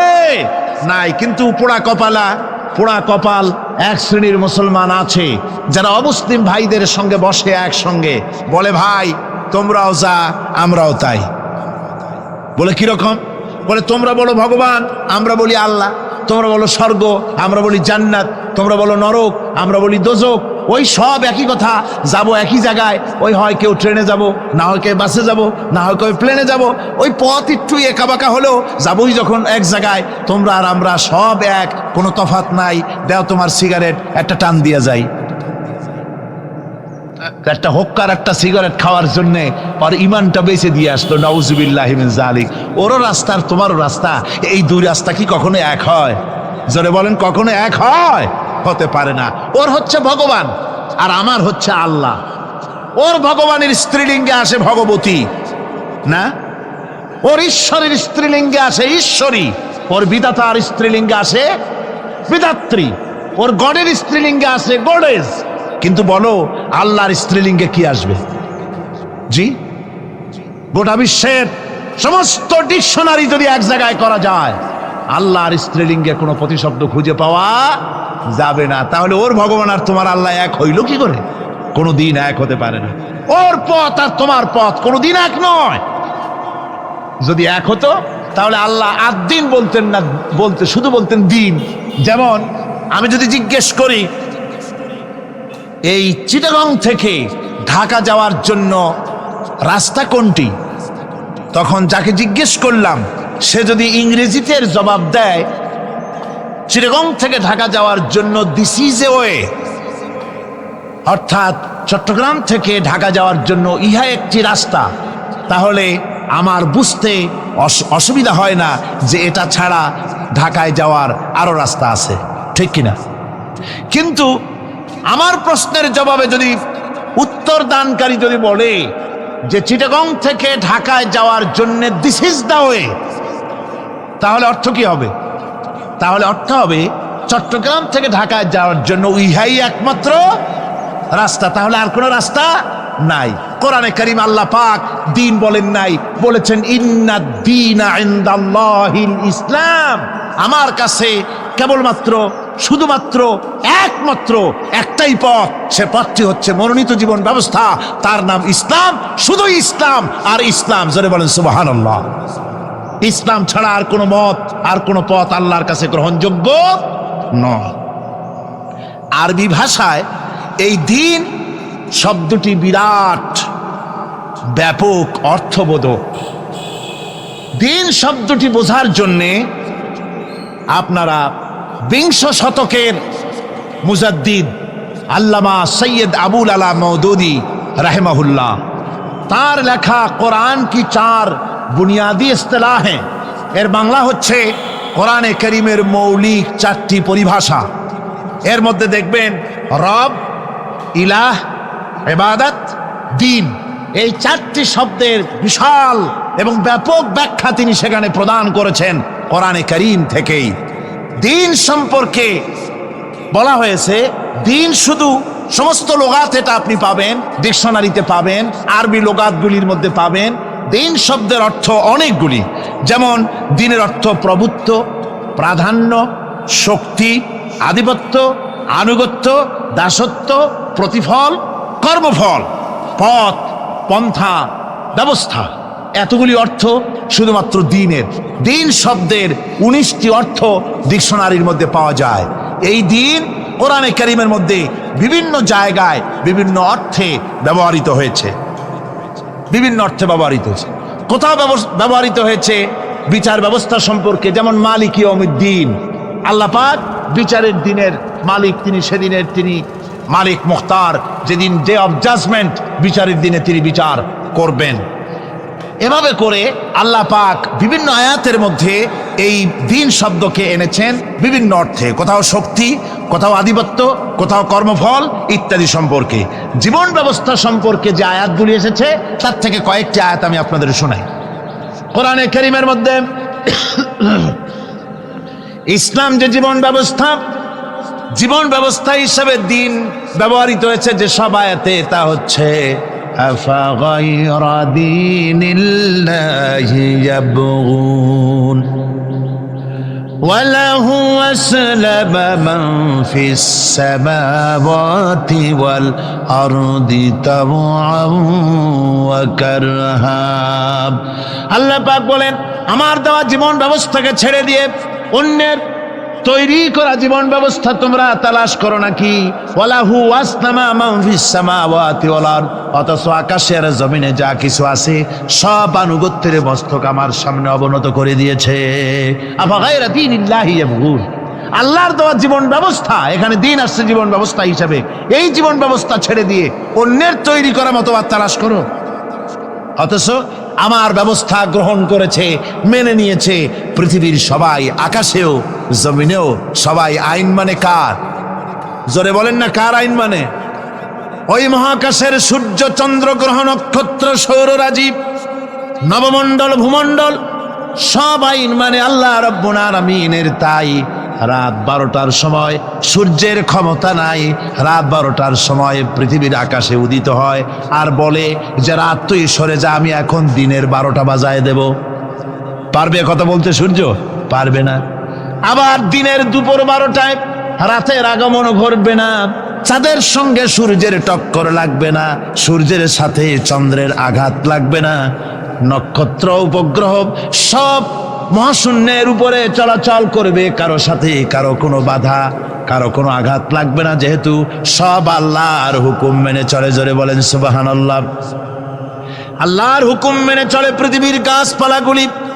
এজন্য আম গাছে একই মাটির রস খেয়ে, একই মাটির ফসফরাস নিয়ে, একই মাটির সোডিয়াম, একই সূর্যের আলো বাতাস নিয়ে পাশাপাশি গাছ, একটা গাছ আম, ওই আম গাছের থেকে মিষ্টি ফল আম বেরোয়, আর একটার গাছ নিম, নিমের ফল তিতা হয়, পাশে আবার খেজুর গাছ, মিষ্টি মিষ্টি রস হয়, পাশে আবার তাল গাছ, তাতে আবার তাল হয়, তাল গাছে বেল হয় না, বেল গাছে তাল হয় না, আম গাছে সুপারি হয় না, নারকেল গাছে কোনোদিন লিচু হয় না। ঠিক কিনা বলেন? সুতরাং আল্লাহ রাব্বুল আলামিনের হুকুম মেনে চলছে, আকাশ ও জমিনে যা কিছু আছে সব আল্লাহর হুকুম মেনে চলে। ওই দেখুন দরিয়ার পানিগুলি, পদ্মা, মেঘনা, যমুনা, ব্রহ্মপুত্র, কর্ণফুলী, দুনিয়ার সমস্ত আমাদের দেশের এই নদীগুলি আমরা দেখি, এই নদীর মিষ্টি পানিগুলি ভাটির টানে সব চলে যায় বঙ্গোপসাগরে। বঙ্গোপসাগরের পানি মিষ্টি না নোনা? লবণাক্ত পানি, মিষ্টি পানি যায় লবণাক্ত পানির দিকে, আবার জোয়ারের টানে লবণাক্ত পানিগুলি মিষ্টি পানির এলাকার ভিতরে চলে যায়, কিন্তু নোনা পানি পারে না মিষ্টি পানির এলাকা উৎখাত করে, ব্যারিকেড ভঙ্গ করে ভিতরে যেতে। আবার নোনা পানিও, মিষ্টি পানিও পারে না নোনা পানির ভিতরে ঢুকে নোনা পানিটাকে মিষ্টি বানাতে। সবগুলি আল্লাহর হুকুম মেনে চলছে। কার হুকুম? আল্লাহ পাকের হুকুম মেনে চলছে। আল্লাহর হুকুম মানে জঙ্গলের প্রাণীরা, অন্তরিক্ষের মহাকাশের সবকিছু, মাটির ভিতরের সবকিছু সব আল্লাহর হুকুম মেনে চলে, আল্লাহর আইন কানুন মানে বলে তারা শান্তিতে আছে। আল্লাহ বলেন, আমার এই দিন যদি তোমরাও মানো তোমরাও শান্তিতে থাকবে। আল্লাহ পাক এবার বলেন, وَمَن يَبْتَغِي غَيْرَ الْإِسْلَامِ دِينًا فَلَن يُقْبَلَ مِنْهُ وَهُوَ فِي الْآخِرَةِ مِنَ الْخَاسِرِينَ। জীবা যারা মানুষের তৈরি করা, আমি আল্লাহর দেওয়া জীবন ব্যবস্থা ছেড়ে দিয়ে মানুষের তৈরি করা মতবাদকে গ্রহণ করবে, ফালাই ইউকবালা মিনহু, ফালান, আমি কখনো তার কাছ থেকে ওটাকে গ্রহণ করব না। ওহুয়া ফিল আখিরাতি মিনাল খাসিরিন, কিয়ামতের দিন সে ক্ষতিগ্রস্ত হবে। কিয়ামতের দিন সে নিঃসন্দেহে ক্ষতিগ্রস্তদের সাথে শামিল হবে, যারা আমার দেওয়া বিধানকে ছেড়ে দিয়ে মানুষের তৈরি করা মতবাদ মেনেছে। এখন আপনারা বলেন, পৃথিবীতে যত মতবাদের নাম আমরা শুনি, এই মতবাদগুলি কার? আল্লাহর না মানুষের? আমাদের দেশে ধর্মনিরপেক্ষতার নাম আমরা শুনি, তার আন্দোলনও শুনি। আপনারা বলেন, ধর্মনিরপেক্ষ এই মতবাদকে কে তৈরি করেছে? আল্লাহ না মানুষের? সমাজতন্ত্রের মতবাদ কে তৈরি করেছে? আল্লাহ না মানুষের? পুঁজিবাদকে তৈরি করেছে আল্লাহ না মানুষে? সুতরাং মানুষের তৈরি করা এই সব মতবাদের উপরে যারা জীবন চালাবে, আন্দোলন করবে, আবার শোনেন আল্লাহ পাক তাদের ব্যাপারেই বলেন, ওয়ামাইয়াবতাগি গায়রাল ইসলামি দীনান, ইসলামকে জীবন ব্যবস্থা হিসাবে গ্রহণ না করে ইসলামের বাইরের কোন মতবাদগুলি যদি কেউ গ্রহণ করে জীবন ব্যবস্থা হিসাবে, যেই ধর্মনিরপেক্ষ মতবাদ আমাকে অর্থনীতি, সমাজনীতি, রাজনীতির সমস্যার সমাধান করবে, এই সমাজতন্ত্র আমার অর্থনীতি, সমাজনীতি, রাজনীতির সমস্যার সমাধান করবে, এই জীবন ব্যবস্থায় পুঁজিবাদী জীবন ব্যবস্থা আমাকে আমার জীবনের উন্নতি দিবে, এভাবে করে ইসলামকে বাদ দিয়ে জীবনের সমস্যার সমাধান যদি অন্য কোনো মতবাদ থেকে কেউ গ্রহণ করতে চায়, আল্লাহ পাক বলছেন কিয়ামতে আমি তার কাছ থেকে ওটা গ্রহণ করব না। পরিষ্কার কথা আল্লাহ পাক পরিষ্কার বলেছেন, ইনিল হুকুমু ইল্লা লিল্লাহ আমারা আল্লাহ তা'বুদু ইল্লা ইয়াহু যালিকাদ দীনুল কাইয়্যিম। আল্লাহ পাক বলেন আল্লাহ ছাড়া কারো নির্দেশ মানা যাবে না, সেই আল্লাহ পাকই তোমাদের নির্দেশ করেছেন আল্লাহর দাসত্ব কবুল করো, তারই গোলামি করো, তিনি ছাড়া কারো গোলামি করো না। এটাই হলো সঠিক পথ, এটাই হলো সঠিক জীবন ব্যবস্থা। জীবনের সকল ক্ষেত্রে গোলামি হবে আল্লাহর, জীবনের সব ক্ষেত্রে গোলামি হবে কার? চিল্লায় বলুন, কার গোলামি হবে? তার কারণ আল্লাহ পাক বলেছেন আলা লাহুল খালকু ওয়াল আমর, সৃষ্টি যার, আইন চলবে তার। বলুন তো দেখি এই মানুষের স্রষ্টাকে? সন্দেহ আছে? সন্দেহ না থাকলে তা জোর করে বলতে আপত্তি কি? সমস্ত মানুষ তাওহীদি জনতা একযোগে বলুন, এই পৃথিবীর সমস্ত মানুষের স্রষ্টাকে? আকাশের স্রষ্টাকে? বাতাসের স্রষ্টাকে? সবকিছুর মালিক হচ্ছেন আল্লাহ। তাহলে আইন দিবে কে? সে আল্লাহ পাকের আইন চলছে না, আল্লাহর আইনকে অ্যাভয়েড করে মানুষের তৈরি করা মতবাদকে গ্রহণ করার জন্য মানুষ এগিয়ে যাচ্ছে।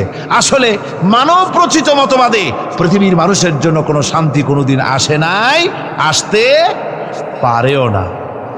তার কারণ হচ্ছে মানুষের জ্ঞান হলো সীমাবদ্ধ। মানুষের জ্ঞান কি? সীমাবদ্ধ। সীমাবদ্ধ জ্ঞান দিয়ে মানুষের জন্য কোনো স্থায়ী, কোনো সুন্দর শান্তির পরিকল্পনা দেওয়া সম্ভব নয়। যদি সম্ভব হতো শান্তির পরিকল্পনা দেওয়া, তাহলে সেই রাশিয়ার বুকে সমাজতন্ত্র চলল ৭২ বছর, কই সেখানে তো শান্তি দিতে পারলো না, সে জায়গার মানুষেরাই এটার বিরোধিতা করলো, ঠিক কিনা? না আমার দেশের লোকেরা গিয়া মিছিল করছিল সমাজতন্ত্রের বিরুদ্ধে? রাশিয়া কারা মিছিল করেছে? ওরা নিজেরাই করেছে, ওরা নিজেরাই করেছে এর বিরোধিতা। মানুষ তার নিজস্ব মস্তিষ্ক দিয়ে স্থায়ী কোনো পরিকল্পনা দিতে পারে না, যার জন্যে সংবিধান যখনই তৈরি হয় তারপরের থেকেই শুরু হয় অ্যামেন্ডমেন্ট, নতুন নতুন সংযোজন, পরিবর্তন। এক এক সরকার আসে তখন সপ্তম সংশোধনী, নবম সংশোধনী, দ্বাদশ সংশোধনীর আর অভাব থাকে না। এক একজনে আসে একটাকে ভালো মনে করে, আর একজনে এসে সেটাকে উল্টায় পাল্টাইয়া খারাপ মনে করে সেটাকে ভাইয়ে চুড়ে দেয়। একজনে বলল যে দেশে ক্ষমতাকে বিকেন্দ্রীকরণ, ডিসেন্ট্রালাইজেশন করলে জাতির উন্নতি হবে, সুতরাং উপজেলা করলো উপজেলা। আর এক সরকার এলো বললো যে না, এটা উপজেলা না, এটা হচ্ছে উপজালা, সুতরাং এটাকে বন্ধ করো। একজনে ভালো মনে করে আর একজনে খারাপ মনে করে, এভাবে করে শাসনতন্ত্রের ভিতরে বারবার পরিবর্তন আনাতে হয়। বলুন আল্লাহর কোরআনের মধ্যে এই দীর্ঘ ১৫০০ বছরের মধ্যে কোনো পরিবর্তনের প্রয়োজন হয়েছে? জোরে বলেন, হয়েছে? বিজ্ঞানের চরম উৎকর্ষের দিনে, বিজ্ঞানের উন্নতির দিনে, আজ বিজ্ঞান দর্শন সবকিছুর চরম উন্নতির দিনে আজও একথা প্রমাণিত হয়নি যে কোরআনে কারীমের অমুক আয়াতটি আজকের জন্য প্রযোজ্য নয়, অমুক কথাটি আজকের জন্য এই বিজ্ঞানের যুগে চলতে পারে না, এটা মধ্যযুগীয় অশিক্ষায় কুশিক্ষায় জর্জরিত যুগে চলতে পারে, আজকের যুগে চলতে পারে না, সুতরাং এটা বন্ধ করে দাও। এরকম কথা কেউ বলতে পেরেছে? হ্যাঁ, কিছু লোকেরা বলে কোরআনে কারীম বহু পুরানা, এই পুরানা কিতাব দিয়ে বর্তমান যুগ চলে না, এরকম বলে এক শ্রেণীর লোকেরা। এরা কারা? মহাকবি, বিশ্বকবি, কবি সম্রাট আল্লামা ইকবাল রহমতুল্লাহ আলাইহি ওদের সম্পর্কে বলেছেন, উনহি কা মাহফিল সওয়ারতা হো চরাগ মেরি হ্যায় রাত উনকি, উনহি কা মাহফিল সওয়ারতা হো চরাগ মেরি হ্যায় রাত উনকি, उन्हीं का मतलब कह रहा हूँ जुबां मेरी है बात उनकी, उन्हीं का महफिल सवारता हूँ चराग मेरी है रात उनकी। আমি অন্যের মাহফিলে, আমি অন্যের মাহফিল সাজাই, নিজের কোনো মাহফিল করার যোগ্যতা নাই। আমি অন্যের রাত্রে চেরাগ জ্বালাই, আমার নিজের কোনো রাত নাই। আমি অন্যের মতলব বলি নিজের মুখ দিয়া, আমার নিজের কোনো কথা নাই, অন্যের কথা আমার জিহ্বা দিয়া বলি। অর্থাৎ এই সমস্ত লোক যারা বলে কোরআন বর্তমান যুগে চলতে পারে না, মধ্যযুগীয়, এই লোকগুলি, এ কথাগুলি তাদের নিজেদের নয়। যেমন জেনের রুগীরা যে কথা বলে, সে কথা জেনের নয়, সে কথা রুগীর নয়, কথা জেনের। ওই রকম করে এই সব কথা যারা বলে, তাদের মাথার উপরে ভর করেছে কে? রাশিয়া। তাদের মস্তকের মধ্যে ভর করেছে পেন্টাগন, তাদের মস্তিষ্কে ভর করেছে শান্তিনিকেতন, দিল্লি, মস্কো, পিকিং। এই সমস্ত মাথার উপরে ভর করে ওদের মুখ থেকে কথা বেরোয়। তা নাহলে আজ পর্যন্ত কেউ বলতে পারেনি কোরআনে কারীমের মধ্যে এই আয়াতটা বর্তমান যুগে চলতে পারে না, এগুলো উলট পালট করে দেওয়া হোক, এই কথা কেউ বলতে পারে নাই। আমার বন্ধুগণ, মানুষের জ্ঞান সীমাবদ্ধ, মানুষ স্বার্থপর, সেই জন্য মানুষের আইন, মানুষের জন্য স্থায়ী কোনো আইন সে তৈরি করতে পারে না। মানুষ কিভাবে স্বার্থপর দেখুন। আমি যদি আপনাদেরকে বলি যে আগামীকাল আপনাদেরকে এইখানে একজন লোককে আমি দায়িত্ব দেব, সেই ব্যক্তি, তাকে ৫,০০০ কমলা দেওয়া হবে। এই ৫,০০০ কমলাগুলি এই প্যারেড ময়দানের আশেপাশে যত 10 বছরের নিচে যত ছেলেপেলে আছে, সমস্ত ছেলেপেলেদেরকে দাওয়াত দিয়ে চট্টগ্রামের সব ছেলেদেরকে, এই শিশু কিশোরদেরকে একটা একটা করে কমলা সকলের হাতে দিয়ে দিবেন। এ দায়িত্ব দেওয়া হলো সলিমুদ্দিন নামক কোনো ব্যক্তিকে।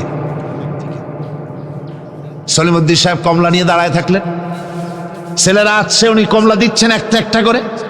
কিন্তু সামনে কিছুক্ষণ পরে দেখা গেল তার নিজের ছেলে এসছে, তারপরে দেখা গেল তার বোনের ছেলে এসেছে, তার ভাইয়ের ছেলে এসেছে। এখন আপনারা বলেন, অন্য ছেলেদের চাইতে নিজের ছেলেকে 2-1টা কমলা বেশি দিতে ইচ্ছে করবে না সলিমুদ্দিন? করবে কিনা কন? করবে। সামান্য কমলা বিতরণ করতে গিয়ে নিজের ছেলে বোনের ছেলের প্রতি যদি এভাবে বেশি দিতে ইচ্ছে করে, আর এটা স্বাভাবিক মানবীয় দুর্বলতা, তাহলে গোটা বিশ্বের মানুষের জন্য একটি গ্রহণযোগ্য আইন। এই সংকীর্ণ স্বার্থপরতায় দুষ্ট কোনো মানুষকে এ দায়িত্ব দেওয়া যায় না। তাই আল্লাহ রাব্বুল আলামিন এ দায়িত্ব কাউকে দেননি, এ দায়িত্ব নিজে পালন করেছেন, আইন তিনি তৈরি করেছেন। ঠিক কিনা আমার ভাইরা? সেই জন্য আল্লাহ রাব্বুল আলামিন এইভাবে করে আইন কারো উপরে ছেড়ে দেননি, আইন নিজেই তৈরি করেছেন। পৃথিবীর মধ্যে যা কিছু এসেনশিয়াল, মানুষের জন্য সবচাইতে বেশি গ্রহণযোগ্য এবং অত্যন্ত জরুরি, সেই জিনিসগুলি আল্লাহ নিজ হাতে রেখেছেন, মানুষের হাতে ছেড়ে দেননি। যেমন বাতাস, যেমন পানি, যেমন অক্সিজেন, এগুলি আল্লাহ নিজ হাতে রেখেছেন। কার হাতে এগুলি? এগুলি যদি আল্লাহ মানুষের হাতে ছেড়ে দিতেন, তাহলে ক্ষমতায় গিয়ে বিরোধী দলকে বলতো অক্সিজেন দেওয়া যাবে না, আমার দলে আসো। বাতাস দেওয়া যাবে না, পানি দেওয়া যাবে না, মোটেও ক্ষমতা হাতে নাই। তাই চিৎকার মেরে বলেছে, ভাইয়ার আমার, বোনের আমার, হাতে মারবো, পানিতে মারবো। ক্ষমতা মোটে নাই, তাই এই চিৎকার। আর যদি বাতাস, পানি, অক্সিজেনের মালিক যদি মানুষকে বানানো হতো, তাহলে অপর গোত্র, অপর দলের লোকদেরকে তারা পিছে শেষ করে দিত। এই জন্য আল্লাহ পাক মানুষের অবস্থা জানেন। খুলিকাল ইনসানু দাঈফা, মানুষকে আসলে দুর্বল করে সৃষ্টি করা হয়েছে সকল দিক থেকে। তাই আইন তৈরি করার মতো এই বিরাট দায়িত্ব আল্লাহ মানুষের হাতে ছেড়ে দেননি, আইন তৈরি করেছেন আল্লাহ। কে তৈরি করেছেন? লোকেরা জিজ্ঞেস করেছিল, হে রাসূল, আইন তৈরি করার ব্যাপারে আমাদের কোনো অধিকার আছে কিনা, আমরাও কিছু সাজেশন দিতে পারি কিনা? আল্লাহ পাক শুনিয়ে দিলেন, কুল ইন্নাল আমরা কুল্লুহু লিল্লাহ, কুল ইন্নাল আমরা কুল্লুহু লিল্লাহ, বলে দাও একমাত্র আল্লাহর আইন চলবে, আল্লাহর আইনের ভিতরে আঙ্গুল ঢুকাবার অধিকার কারো নাই। জোরে বলেন সুবহানাল্লাহ। ব্যক্তির আইন, পরিবারের আইন, সমাজের আইন, রাষ্ট্রের আইন, জীবনের সব ক্ষেত্রে চলবে কেবলমাত্র আল্লাহ সুবহানাহু ওয়া তাআলা, তার বিধানই চলবে, মানুষেরটা চলতে পারে না। তবে মানুষ তাদের নিজস্ব জীবনযাত্রা প্রণালীতে কোনো নতুন কিছু করতে চাইলে তা করতে হবে কোরআনের আলোকেই, সুন্নাহর আলোকেই। যেহেতু গতকাল আমি বলেছি কোরআনে কারীম কিন্তু আপনার কোরআনে কারীম সমস্ত নীতিমালার মূল নীতি হচ্ছে কোরআন, সমস্ত নীতিমালার মূল নীতি কোরআন। এখানে সব আছে, এখানে রাজনীতি, অর্থনীতি, সমাজনীতি, শ্রমনীতি, শিক্ষানীতি, যুদ্ধনীতি, বন্দিনীতি, স্বরাষ্ট্রনীতি, পররাষ্ট্রনীতি, সমস্ত গোষ্ঠী সুদ্ধা সব কোরআনের মধ্যে আছে। আল্লাহ বলেছেন তিবিয়ানান লিকুল্লি শাই, সব কিছুর বর্ণনা কোরআনে কারীমের মধ্যে আমি করে দিয়েছি, খুলে খুলে কোরআনে কারীমের মধ্যে বলে দিয়েছি, কোনো জিনিস বাদ দেওয়া হয় না। গতকাল বলেছিলাম সেই পিঁপড়া থেকে শুরু করে হাতি পর্যন্ত, মাকড়সা থেকে শুরু করে মৌমাছি পর্যন্ত কোনো জিনিস বাজ আছে কোন? বলেন, পিঁপড়ার নামে সূরা আছে না? হাতির নামে সূরা আছে? মাকড়সার নামেও সূরা আছে, নাম কি? আনকাবুত। মৌমাছির নামেও সূরা আছে, নাম কি? মেয়ে লোকের নামেও সূরা আছে, কি নাম? সূরায়ে নিসা। মানুষের নামে সূরা আছে, নাম কি? সূরায়ে নাস। সব আছে। আবার পৃথিবীর মধ্যে লোহাকেও বাদ দেওয়া হয়নি কোরআন থেকে, যেহেতু লোহা হচ্ছে মানুষের জন্য সবচেয়ে বেশি প্রয়োজনীয় জিনিস। যদিও সোনার দাম বেশি, কিন্তু প্রয়োজনীয় বেশি লোহা, সেই জন্য লোহার দাম আল্লাহ কমায় রেখেছেন। লোহার উৎপাদন বেশি করে বাড়িয়ে দিয়েছেন। খনিজ দ্রব্য লোহা, আপনার খনিজের মধ্যে, খনির ভিতরে লোহা আল্লাহ পাক বেশি বেশি পয়দা করছেন সারা পৃথিবীতে, যাতে মানুষ এর দ্বারা উপকৃত হতে পারে। লোহা এত জরুরি মানুষের জন্য, এই লোহা না হলে আপনার আমার বক্তৃতা শুনতেই পেতেন না। এই লোহার মাধ্যমেই যাচ্ছে। আমার সামনে যে স্ট্যান্ড আছে এটা লোহার তৈরি, তারপরে এর যে অ্যাম্প্লিফায়ার আছে সেখানে লোহা আছে, এর ইউনিটির ভিতরে লোহা আছে। আপনি যে কাপড় সেলাই করছেন সেখানে লোহা আছে, সুই। আপনার কাগজপত্র ছাপতেছেন সেখানেও লোহা আছে। আপনার সুই থেকে শুরু করে প্লেন পর্যন্ত, এমনকি আপনি যে খাবার দাবার উৎপাদন করেন জমিন থেকে, জমিন চাষ করেন, তাও কাঠ দিয়ে হতো না যদি লাঙ্গলের মাথায় লোহার ফলা না থাকতো। লোহার ব্যবহার পৃথিবীর সর্বত্র। সুবহানাল্লাহ, সুবহানাল্লাহ বলেন। সুতরাং লোহাকেও বাদ দেওয়া হয়নি, কোরআনে কারীমের সব কথা বলে দেওয়া হয়েছে। সমস্ত কথা খুলে খুলে কোরআনে কারীমের মধ্যে আল্লাহ পাক স্পষ্ট করে বলে দিয়েছেন। আর বলেছেন এই কোরআনের আইন মেনে এর উপরে যদি তোমরা জীবন চালাতে পারো তাহলে কি হবে? আল্লাহ রাব্বুল আলামিন কোরআনে কারীমের মধ্যে পরিষ্কার করে বলে দিয়েছেন, কোরআনের আইন মেনে যদি চলো, আমার উপরে যদি মানানো আর আমাকে ভয় করার নীতি যদি অবলম্বন করে চলো, ওয়ালাউ আন্না আহলাল কুরা আমানু ওয়াত্তাকাউ লাফাতাহনা আলাইহিম বারাকাতিম মিনাস সামাই ওয়াল আরদ। জনপদের লোকেরা, দেশের লোকেরা যদি আমার উপর ঈমান আনে আর আমাকে ভয় করার নীতি যদি অবলম্বন করে চলে, আল্লাহ পাক বলেছেন তাহলে আমি আকাশ এবং জমিনের সব বরকতের দরজা ওদের জন্য খুলে দেব। সুবহানাল্লাহ ওয়া বিহামদিহি।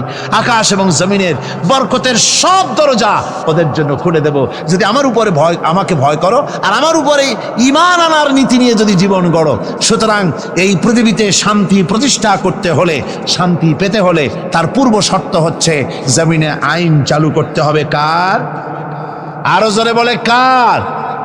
আল্লাহ রাব্বুল আলামিনের এই আইন পৃথিবীর বুকে চালু করার কারণেই জনাবে মুহাম্মদুর রাসূলুল্লাহ সাল্লাল্লাহু আলাইহি ওয়াসাল্লাম এমন এক সমাজ কায়েম করেছিলেন যেখানে চুরি ছিল না, ডাকাতি ছিল না, জেনা ছিল না, ব্যভিচার ছিল না। আল্লাহর নবী বলেছিলেন খায়রুল কুরুনে কারনি, সর্বশ্রেষ্ঠ যুগ হতেছে আমার যুগ। এমন যুগ তৈরি হয়ে গেল, মানুষ না খেয়ে মরে না, বেকার সমস্যার সমাধান হয়ে গেছে। মানুষের দ্বারা মানুষ আর লাঞ্ছিত হয় না, অপমানিত হয় না, এমন মুসলমান আল্লাহর নবী জনাবে মুহাম্মদ রাসূলুল্লাহ তৈরি করেছিলেন এই কোরআন দিয়ে। কি দিয়ে করেছিলেন? কোরআন দিয়ে। ইতিহাস লিখতেছে সেই জামানায় একটা সুন্দরী যুবতী মেয়ে মদিনা থেকে কোথাও যাচ্ছিল, যাওয়ার পথে যখন সন্ধ্যা হয়ে গেল তখন ওই যুবতী মনে করলো একাকিনী আমি বেরিয়েছি, এখন যদি কোনো পর পুরুষের সামনে পড়ে যাই তাহলে তো আমার সতীত্ব আর বাঁচবে না, অলঙ্কারাদি লুণ্ঠিত হবে। এই মনে করে ভয়তে মহিলা বসে পড়েছে জমিনের উপরে। জমিনের উপরে ভয়তে বসে পড়েছে। দেখা গেল যুবক ছেলেটি তার দিকে এগিয়ে আসতেছে। যুবক এবার যুবতীর কাছে এসেছে, ময়দানে আর কোনো মানুষ নাই। যুবক ছেলেটি যুবতীর দিকে তাকিয়ে বলে, মা, আমাকে দিয়ে তোমার কোনো ক্ষতি হবে না, তুমি কোথায় যাবে আমাকে বলো, আমি নিরাপদে পাহারা দিয়ে তোমাকে তোমার গন্তব্যে পৌঁছে দেব। আমার পরিচয় শোনো, আমি মুসলমান। সুবহানাল্লাহ বিহামদিহি। রাসূলুল্লাহ এরকম মুসলমান তৈরি করেছিলেন। সুবহানাল্লাহ বলেন। এইরকম মুসলমান তৈরি করেছিলেন জনাবে মুহাম্মদ রাসূলুল্লাহ সাল্লাল্লাহু আলাইহি ওয়াসাল্লাম। এভাবে মুসলমান তৈরি করেছেন যেই মুসলমানদের কোনো মানুষের কোনো ভয় ছিল না। সমাজে চুরি ডাকাতি জেনাবে বিচার সব বন্ধ হয়ে গিয়েছিল। রসুলের সেনাবাহিনী কেমন ছিল জানেন? রসুল্লাহ কোরআন দিয়ে এমন সেনাবাহিনী তৈরি করেছিলেন, সিরিয়া দখল হলো মুসলমানদের হাতে। আর এই সিরিয়ার রাস্তা দিয়ে যখন মুসলমানেরা যাচ্ছে, বিজয়ী মুসলমানেরা সিরিয়ার সুন্দরী মহিলারা মনে করলো আমরা তো এখন ধর্ষিত হব, লাঞ্ছিত হব, এখন তার আমাদের কোনো বাঁচার পথ নাই, আমাদের সর্বনাশ হয়ে যাবে। তারা তখন ভয় করতে লাগলো, মনে করলো যে ঘরের মধ্যে ঢুকে তারা আমাদেরকে লাঞ্ছিত করবে, তার চাইতে আমরা রাস্তায় দাঁড়িয়ে থাকি, যা আছে কপালে তাই হবে। দেখা গেল রাসূলুল্লাহ ট্রেনিং প্রাপ্ত সাহাবায়ে কেরাম সিরিয়া এই শহরের এক প্রান্ত দিয়ে ঢুকলেন, অপর প্রান্ত থেকে বেরিয়ে গেলেন, ডানে বায়ে তাকিয়ে দেখলেন না কারা দাঁড়িয়ে আছে। সুবহানাল্লাহ বিহামদিহি। এর নাম হচ্ছে ইসলাম। এটাই শিক্ষা দিয়েছিলেন জনাবে মুহাম্মদ রাসূলুল্লাহ সাল্লাল্লাহু আলাইহি ওয়াসাল্লাম। এমন এক সুন্দর সমাজ পৃথিবীতে কায়েম হয়েছিল, যার বরকতে এই সুন্দর সমাজ হয়েছিল। আপনারা কি চান বাংলাদেশে সেরকম একটি সমাজ কায়েম হোক? রাসূলুল্লাহ বিদায় হয়ে গিয়েছেন, কিন্তু যে আদর্শ দিয়ে তিনি এই ধরনের সুন্দর সমাজ তৈরি করেছিলেন সেই আদর্শ তিনি সাথে নিয়ে যান নাই। তারাকতু ফীকুম আমরাইন, রাসূলুল্লাহ বলেছেন দুটি জিনিস তোমাদের জন্য রেখে গেলাম, একটা হলো কিতাবুল্লাহ, একটা হচ্ছে আল্লাহর কিতাব, আর একটা হচ্ছে আমার সুন্নাহ। এই দুটি জিনিস রেখে গেলাম তোমাদের জন্য। যদি আঁকড়ে ধরতে পারো তাহলে তোমরা কেউ ধ্বংস হবে না, বিচ্ছিন্ন হবে না, ক্ষতিগ্রস্ত হবে না। এই কোরআন তোমাদেরকে বাঁচিয়ে রাখবে, এই আদর্শ তোমাদের টিকিয়ে রাখবে। সুতরাং আমি জিজ্ঞেস করতে চাই, এই বিরাট তাফসীরুল কোরআন মাহফিলের বিশাল জনসমুদ্র, আপনারা কি চান যে আল্লাহ পাকের এই কোরআন দিয়ে, আল্লাহর ওই সুন্নাহ অনুযায়ী, ওই কোরআন অনুযায়ী এই পৃথিবীর বুকে এই বিধান কায়েম হোক? এটা কি আপনারা চান? হাত উঁচু করে দেখান তো কারা কারা চান। বাংলাদেশের জমিন থেকে সাহারানপুরে একজন বুজুর্গ গেলেন। বাংলাদেশের কারি ইব্রাহিম সাহেব রহমতুল্লাহ আলাইহি ভারতের সাহারানপুরে লেখাপড়া করার জন্য সেখানে চলে গেলেন। খুব আদবওয়ালা একজন ছাত্র, খুব ভালো একজন মানুষ ছাত্র, কিন্তু আমল বড় ভালো। 5 ওয়াক্ত নামাজের পাশাপাশি তাহাজ্জুদের নামাজও কাজা হয় না, জিকির আজকারও বন্ধ হয় না, এরশাদ চাস্তের নামাজ সহ যাবতীয় আমল সে খেলাফ করে না। উস্তাদরা তার দিকে আলাদা একটা নজর আছে।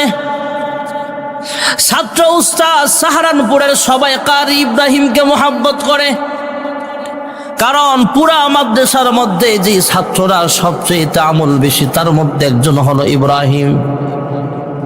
বাংলাদেশের মানুষ সেখানে লেখাপড়া করতেছে হঠাৎ করে একটা সংবাদ পেয়ে গেল, সৌদি আরব থেকে বাণিজ্যিক কাফেলা আসছে ভারতবর্ষে ব্যবসা করার জন্য। ওরা মাদ্রাসার ওস্তাদদের অনুমতি নিয়ে কয়েকজন ছাত্র কানেকশন করলেন। হ্যাঁ উস্তাদরা, আপনাদের মাদ্রাসার কয়েকজন ছাত্র আমাদেরকে দেন, যে ছাত্রগুলোর যাবতীয় খরচ আমরা বহন করব, যাতায়াত খরচ আমরা বহন করব। ওদের কাজ হলো মদিনায় নিয়ে যাব, মক্কাতুল মুকাররমায় নিয়ে যাব, সেখানে যে আল্লাহর কোরআন তেলাওয়াত শিখবে। জোরে করুন সুবহানাল্লাহ। সৌদি আরবে নেওয়ার জন্য আমরা প্রস্তুত আছি, সেই মাদ্রাসায় লেখাপড়া করবে, খরচ আমরা বহন করব। এর মধ্যে একজন ছাত্র ছিল কারি ইব্রাহিম সাহেব রহমাতুল্লাহ আলাইহি।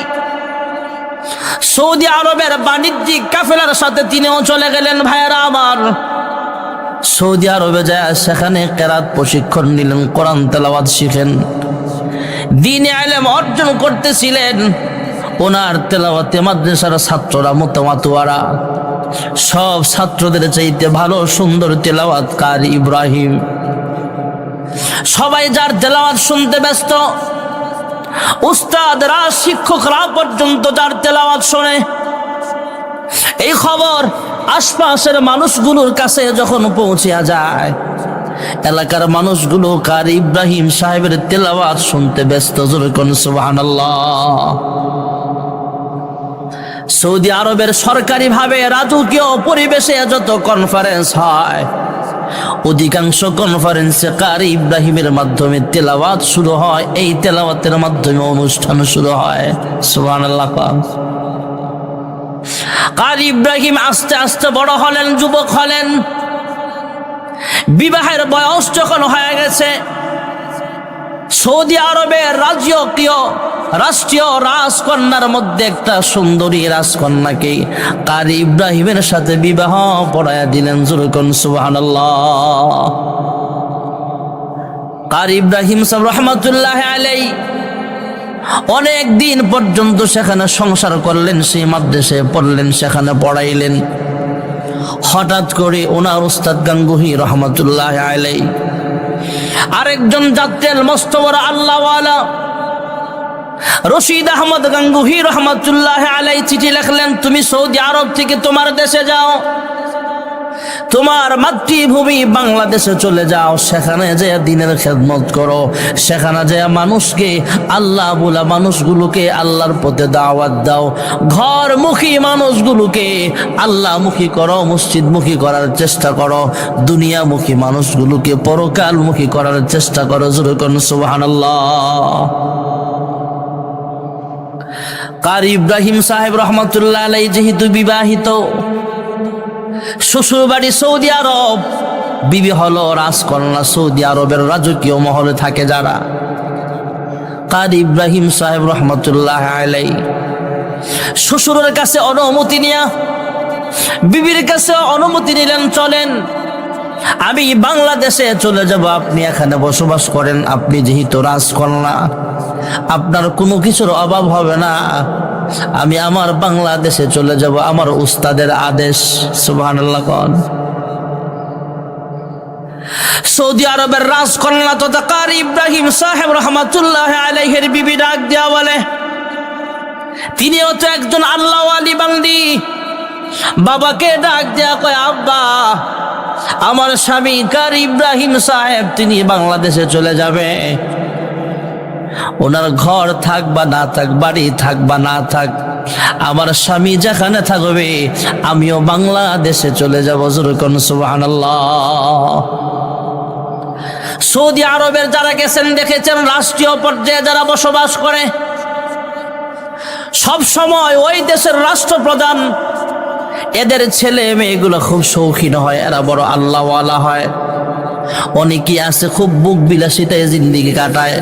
হয়তো বর্তমান জমানায় অনেকে আছে দুনিয়ার মুহে পড়ে গুনাহের কাজ করে, কিন্তু এক সময় এমন ছিল, সৌদি আরবের রাজপ্রাসাদ তথা রাজকীয় পরিবার ছিল আল্লাহওয়ালা পরিবার। জোরে করুন সুবহানাল্লাহ। শ্বশুরের অনুমতি সাপেক্ষে বিবিকে নিয়ে কারি ইব্রাহিম সাহেব রহমাতুল্লাহ আলাইহি বাংলাদেশে চলে আসলেন। বাংলাদেশের উজানির মাটিতে যখন আসলেন, ভাইরা আমার, ওনার সঙ্গী সাথে কয়েকজন ছিল ওনার সাথে।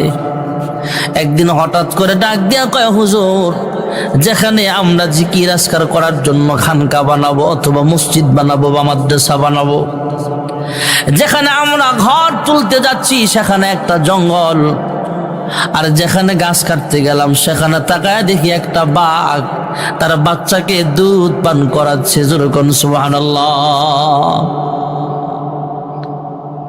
হযরত কারি ইব্রাহিম সাহেব রাহমাতুল্লাহ আলাইহি বলেন, বাঘের জন্য মানুষ আল্লাহ বানায় নাই, মানুষের জন্য আল্লাহ বাঘ বানাইছে। সুবহানাল্লাহ। কয় না আল্লাহ আল্লাহ ইচ্ছে শিরিন ইস্তনাও, আল্লাহ আল্লাহ ইচ্ছে শিরিন ইস্তনাও, শির শক্কর মিকুনদ জানম तमाम आशिकों का क्या मजा है, माशूकों से पूछियो शाख गुल में क्या मजा है, बुलबुली से पूछियो। জোরে ডাক দেন আল্লাহ। এতগুলা মানুষ এত আস্তে কেন? জোরে ডাক দেন না আল্লাহ। দুনিয়াতে মাকে মা কয়া ডাক দিলে মা খুশি হয়ে যায়, আব্বাকে আব্বা বলে ডাক দিলে আব্বা খুশি হয়, বিয়াই রে বিয়াই কয়া ডাক দিলে বেজার হয় না খুশি হয়, চেয়ারম্যানকে চেয়ারম্যান বলে ডাক দিলে খুশি। আহকামুল হাকিমিন আল্লাহ রব্বুল আলামিন, উদউনি আস্তাজিব লাকুম, আল্লাহ বলেন হে বান্দা আমি আল্লাহর জিহ্বাটা লড়ায়া লড়ায়া, আমি আল্লাহর দেওয়া জিহ্বা লড়ায়া লড়ায়া, আমি আল্লাহকে যখন আল্লাহ বলে ডাক দিবা, আমি আল্লাহর কুদরতি অন্তরটাও ঠান্ডা হয়ে যায়।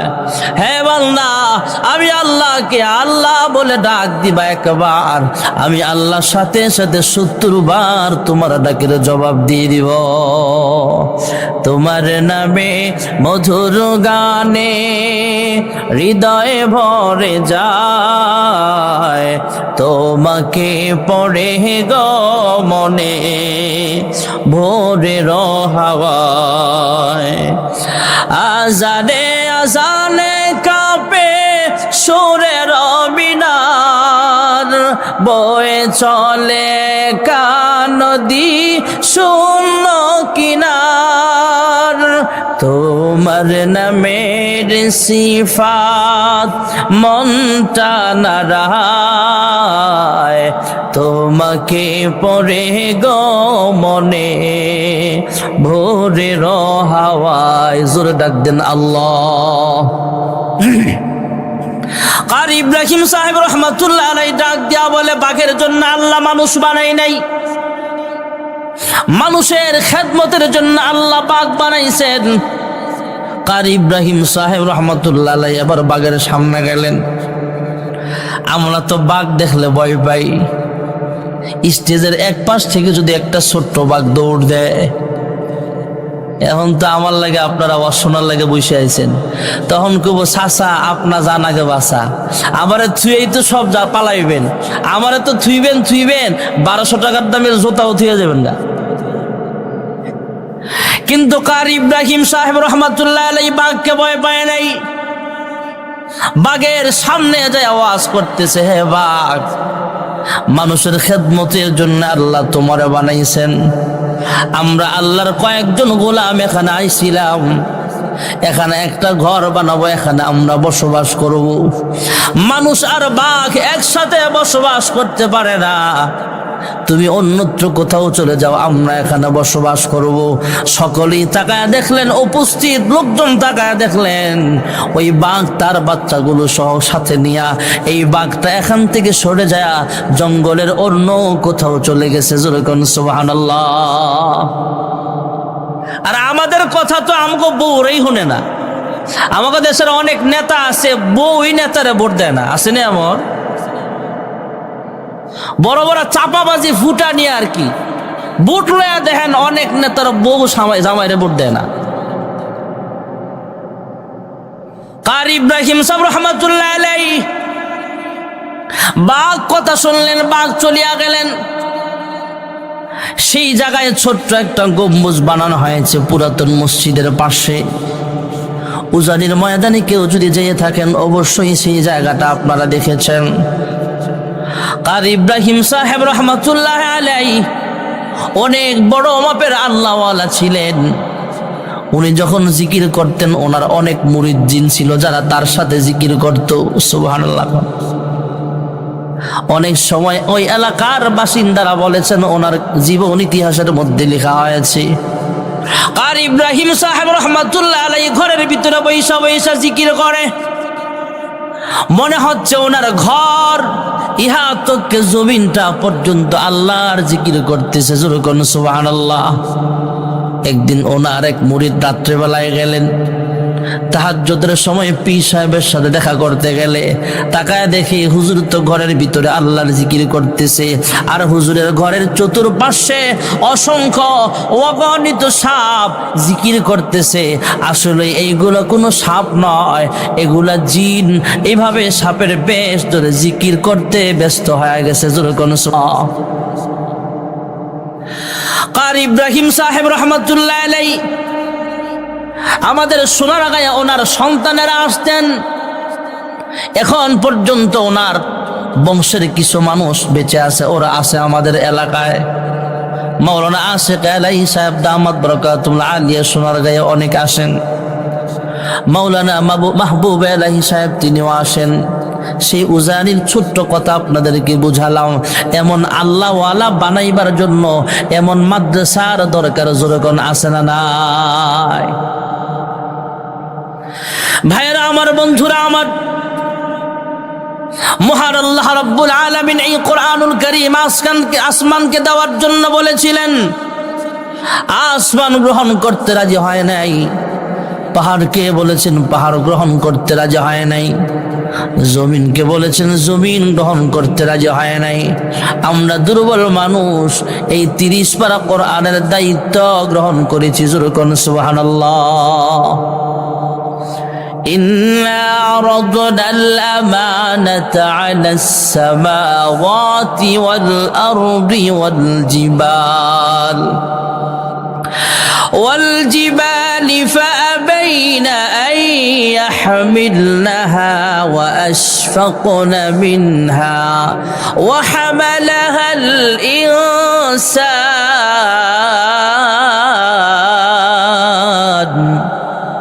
মুহাব্বতে জোরে আল্লাহু আকবার।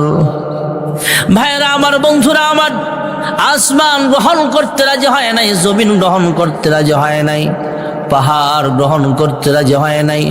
আমরা মানুষ 30 পারা কোরআনের দায়িত্ব গ্রহণ করেছি। আমাদের দাম কমে গেছে না বাড়ছে?